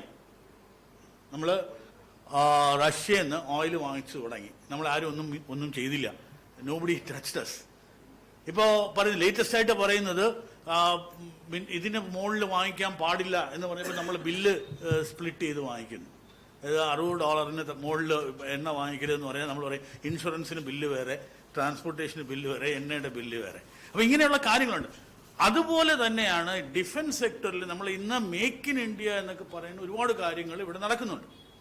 അപ്പോൾ ഡിഫൻസ് സെക്ടറിൽ അതിന് പല പല കാര്യങ്ങൾ, അത് ഇന്ത്യയിൽ വരാൻ കാരണം നേരത്തെ പറഞ്ഞ പോലെ ഇവിടുത്തെ ഒരു യങ്ങർ പോപ്പുലേഷൻ കൂടിയത് കൊണ്ടും ഇവിടെ ബ്ലൂ കോളർ എംപ്ലോയ്മെന്റിന് പറ്റിയ ആളുകൾ ഇവിടെ ഉള്ളതുകൊണ്ടും കൂടെയാണ്. ചൈനയ്ക്ക് 36, 38, 40 വയസ്സൊക്കെ ആയി തുടങ്ങുമ്പോൾ അടുത്ത ഇൻവെസ്റ്റ്മെന്റ്സ് വരുന്നത് ഭാരതം പോലുള്ള ഒരു യങ് കൺട്രിയിലാണ്. ഇത് ആരുടെയും ഒരു പ്രത്യേക തരത്തിലുള്ള ഇതല്ല. പക്ഷെ അതിനൊരു ഒരു ഒരു പൊളിറ്റിക്കൽ എക്കണോമിക് എൻവറോൺമെന്റ് ക്രിയേറ്റ് ചെയ്യുക എന്നുള്ളത് വളരെ ഇമ്പോർട്ടൻ്റ് ആണ്. അപ്പം ഇതൊരു ഓപ്പർച്യൂണിറ്റി ആയിട്ട് കണ്ട് നമ്മൾ ഈ വാറിനെ ഒരു ഒരു ഒരു നമ്മുടെ ഒരു ചലഞ്ചുണ്ട്. ആ ചലഞ്ചിനെ നമ്മൾ ഓപ്പർച്യൂണിറ്റി ആയിട്ട് കൺവേർട്ട് ചെയ്താൽ, അതാണ് നേരത്തെ പറയുന്നത്, നമ്മുടെ ഒരു ഒരു personal relationship with every country is very good. അത് യൂട്ടിലൈസ് ചെയ്യാനുള്ള ഒരു ഡെഫിനറ്റ് മാർഗമുണ്ട്. പിന്നെ ഇലക്ട്രൽ ഗെയിംസ് എന്ന് പറയുന്നത്, ഇതിനെന്താ ഇലക്ട്രൽ ഗെയിംസ്? നമുക്ക് ഇപ്പം നാളെ പാകിസ്ഥാൻ ഓക്കുപ്പൈഡ് കാശ്മീർ നമ്മൾ അനക്സ് ചെയ്ത് കഴിഞ്ഞാൽ ചിലപ്പോൾ ഒരു ഇലക്ട്രൽ ഗെയിംസ് ഉണ്ടാവും. പക്ഷെ ഹമാസ് ഇസ്രായേൽ വാറിൽ ഒരു ഇലക്ട്രൽ ഗെയിൻ ഉണ്ടാവും എന്ന് എനിക്ക് തോന്നുന്നില്ല. Sir, that question, what's your name and the name? Chris. Okay. Your question was... Okay, that he's already answered. The first part, something else was... Yeah. I'll just add on that. See, നമ്മുടെ നാട്ടിൽ അല്ലെങ്കിൽ ഭാരതത്തിൽ പല പല നമ്മൾ മലയാളി അല്ലേ? Kollam. Okay, my own place. Okay, so നമ്മൾ ഭാരതത്തിനെ കുറിച്ച് പല പല കുറ്റങ്ങൾ പറയാറുണ്ട്. നമ്മുടെ ഡെമോക്രസി ഇങ്ങനെയാണ്, നമ്മുടെ ഡെമോക്രസി അങ്ങനെയാണ്. പക്ഷെ ഒരു കാര്യം നമ്മൾ 1947 തൊട്ട് ചെയ്ത ഒരു നല്ലൊരു കാര്യം, we have always kept development as the priority, number one. Okay, security was not number one. Even though 1947 നമ്മൾ തുടങ്ങിയപ്പോൾ തന്നെ യുദ്ധം തുടങ്ങിയതാണ്, എന്നാലും നമ്മൾ ഡെവലപ്മെന്റ് ആയിട്ട് ഫസ്റ്റ് വെച്ചു. അത് ചിലപ്പം അത് അങ്ങനെ സ്വാഭാവികമായിട്ട് അയക്കാം. അതല്ലെങ്കിൽ നമ്മൾ ഹിസ്റ്റോറിക്കൽ ബാഗേജ് അല്ലെങ്കിൽ ലെഗസി നോക്കിക്കഴിഞ്ഞാൽ അർത്ഥശാസ്ത്രയിൽ പറഞ്ഞിട്ടുണ്ട്, ഫസ്റ്റ് കംസ് കോശ, അതായത് treasury, and then comes your danda, പിന്നെ ഉള്ളു ദണ്ട്. അപ്പം കോശ അന്നത്തെ ഈ നമ്മൾ ഓൾറെഡി നമുക്ക് നോളജ് ഉണ്ടായിരുന്നു, അതായത് unless we have finance you can fight. But the tragedy was that Pakistan created a security state and we focused on development. But what I'm trying to say, the tragedy part is that if you only focus on development, if you don't focus on your security, then development cannot happen. This രണ്ടും കൂടെ ഒരു balance ഉണ്ട്. That's why your question was good, that there has to be a balance. So that 2%, 2.1% of GDP of defense budget, that has to be maintained. We can't go at 4%, 5% when so many people of us are still below the poverty line. So that balance എല്ലാ ഗവൺമെന്റും maintain ചെയ്യുന്നു മാത്രമേ എനിക്ക് പറയാം. As A army man I want more. രണ്ടാമത്തെ കാര്യം എന്ന് വെച്ചാൽ, നേരത്തെ ശ്രീ രഞ്ജിത്ത് അതിന് സൂചന തന്നു. അതായത് സി ആർമിയുടെ അല്ലെങ്കിൽ ആം ഫോഴ്സസിന്റെയും ഈ കാപ്പബിലിറ്റി, അതായത് നമുക്ക് ഇന്നൊരു പ്ലെയിൻ വേണം, ഒരു എയർക്രാഫ്റ്റ് വേണം, അല്ലെങ്കിൽ ഒരു ഷിപ്പ് വേണം. It takes years. ഒരു ദിവസം കൊണ്ട് നമുക്ക് പോയി വാങ്ങിക്കാൻ പറ്റത്തില്ല. എനിക്കൊരു പ്ലെയിൻ തരും, 4 പ്ലെയിൻ തരും എന്ന് പറയാൻ പറ്റത്തില്ല.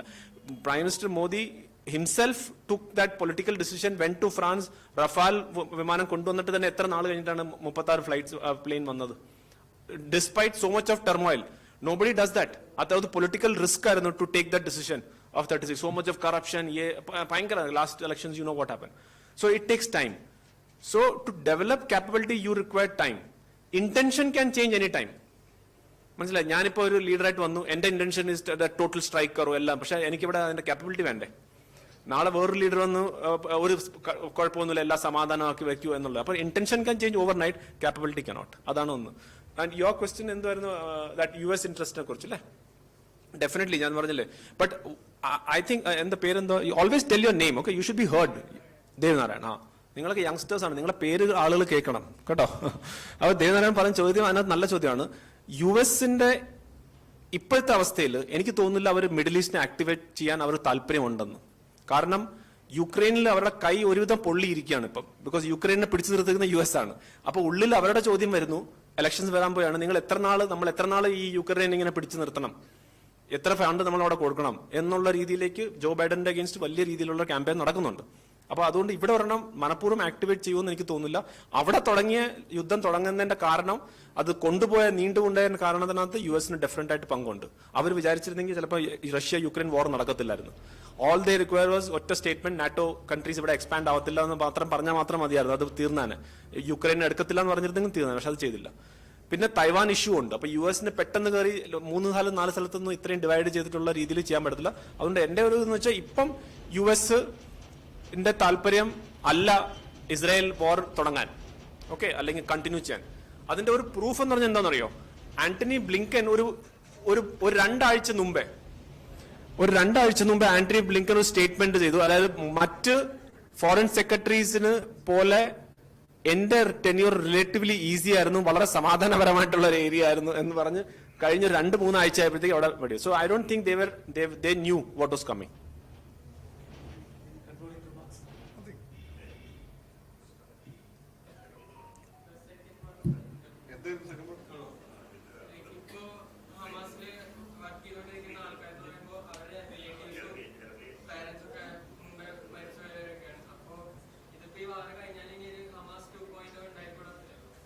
ഞാനത് ആൻസർ ചെയ്തിരുന്നത് they will come in different form. That is the nature of ഈ ഒരു ടെററിസ്റ്റ് ഓർഗനൈസേഷൻസിന്റെ ആയാലും ശരി, അവർ ഒരു ഡ്രസ്സ് മാറ്റി വെച്ച് വേറൊരു ഡ്രസ്സിൽ. ഇപ്പൊ എന്താ അഫ്ഗാനിസ്ഥാനിൽ നോക്ക്, താലിബാൻ ഉണ്ട്, അൽഖായ്ദ ഉണ്ട്, ISIS ഉണ്ട്, അവിടെ എല്ലാ ഫോംസും ഉണ്ട്. ഇപ്പൊ കുറച്ചുനാൾ ഇവിടെ ഇരുന്നിട്ട് അവർക്ക് മടിയാവുമ്പോൾ അവർ വേറൊരു ഓർഗനൈസേഷൻ പോയി ജോയിൻ ചെയ്യും. Names change. ലഷ്കർ എ തോയ്ബ ഇന്ന് കാശ്മീരിൽ അറിയപ്പെടുന്ന പേര് എന്താണെന്നറിയോ? The resistance front. ഇതാണ് TRF. പേര് മാറും, വേഷം മാറും, പക്ഷെ ആളുകളുടെ ആ ടാസ്ക്, അതായത് they have to live by guns. ആ തോക്ക് വെച്ച് തന്നെ അവർക്ക് അവരുടെ ജീവിതം, ആ തോക്ക് വെച്ച് തന്നെ അവർ തീരുകയും ചെയ്യും. ഓക്കെ, നമ്മൾ അവസാനിപ്പിക്കുകയാണ്. വളരെ കൂടുതൽ സമയം ഇപ്പം ആവശ്യമില്ല. പക്ഷെ കേണൽ ഡിന്നി പറഞ്ഞ ഒരു പോയിന്റ്, ഈ whether there will be an attack on India, അതൊന്ന്. 2, ഹമാസിന് ഇന്ത്യയിൽ നിന്നും കേരളത്തിൽ നിന്നും കിട്ടുന്ന പിന്തുണ. ഖാലിദ് മഷാല് കേരളത്തിൽ സംസാരിക്കാൻ അവസരം കിട്ടിയത് ചെറിയ കാര്യമായിട്ട് നമുക്ക് കാണാൻ കഴിയില്ല. അത് ആ ഒരു സീരിയസ്നെസ് ഉണ്ടാവണം. പിന്നെ രഞ്ജിത്ത് കാർത്തികൻ പറഞ്ഞ ഒരു പോയിന്റ് ട്രേഡ് ഈസ് വാർ എന്നുള്ള സംഭവമാണ്. അത് നമ്മൾ വളരെ കാര്യമായിട്ട് പരിഗണിക്കേണ്ട ഇഷ്യൂ ആണ്. ഡോക്ടർ ഫക്രുദ്ദീൻ പറഞ്ഞതിൽ നിന്ന് ഞാൻ എടുക്കുന്ന ഒറ്റ പോയിന്റേ ഉള്ളൂ. നാഷണൽ ഇൻട്രസ്റ്റ് ആണ് ഇതിനകത്ത് ഏറ്റവും പ്രധാനം. Nation first. ഈ രാജ്യത്ത് ജീവിച്ചിരിക്കുന്ന മുഴുവൻ ആൾക്കാരുടെയും ഏറ്റവും പ്രധാനപ്പെട്ട കാര്യം. അതുകൊണ്ട് തന്നെയാണ് നമുക്കൊരിക്കലും ഹമാസിനെ പിന്തുണയ്ക്കാൻ പറ്റാത്തത്. അതുകൊണ്ട് തന്നെയാണ് നേരത്തെ വന്നിട്ടുള്ള ഇസ്ലാമിക ഭീകര തീവ്രവാദ സംഘടനകളെ പിന്തുണയ്ക്കാൻ നമുക്ക് കഴിയാത്ത ഒരു സാഹചര്യം ഉള്ളത്. അപ്പൊ കേരളത്തിലെയും ഈ ബ്രൂയിങ് വളരെ വളരെ വ്യക്തമാണ്. ആ ടെററിസ്റ്റ് ഓർഗനൈസേഷനെ തിരിച്ചറിയാനും അവരെ നിരുത്സാഹപ്പെടുത്താനും ഫക്രുദ്ദീൻ അലി അടക്കമുള്ള ദേശീയവാദികളായ മുസ്ലിങ്ങളെ പ്രൊജക്റ്റ് ചെയ്യാനും നമ്മൾ ഇത്തരം വേദികൾ ശ്രമിക്കണം എന്ന അഭ്യർത്ഥന കൂടിയാണ് എനിക്ക് മുന്നോട്ട് വെക്കാൻ. Thank you.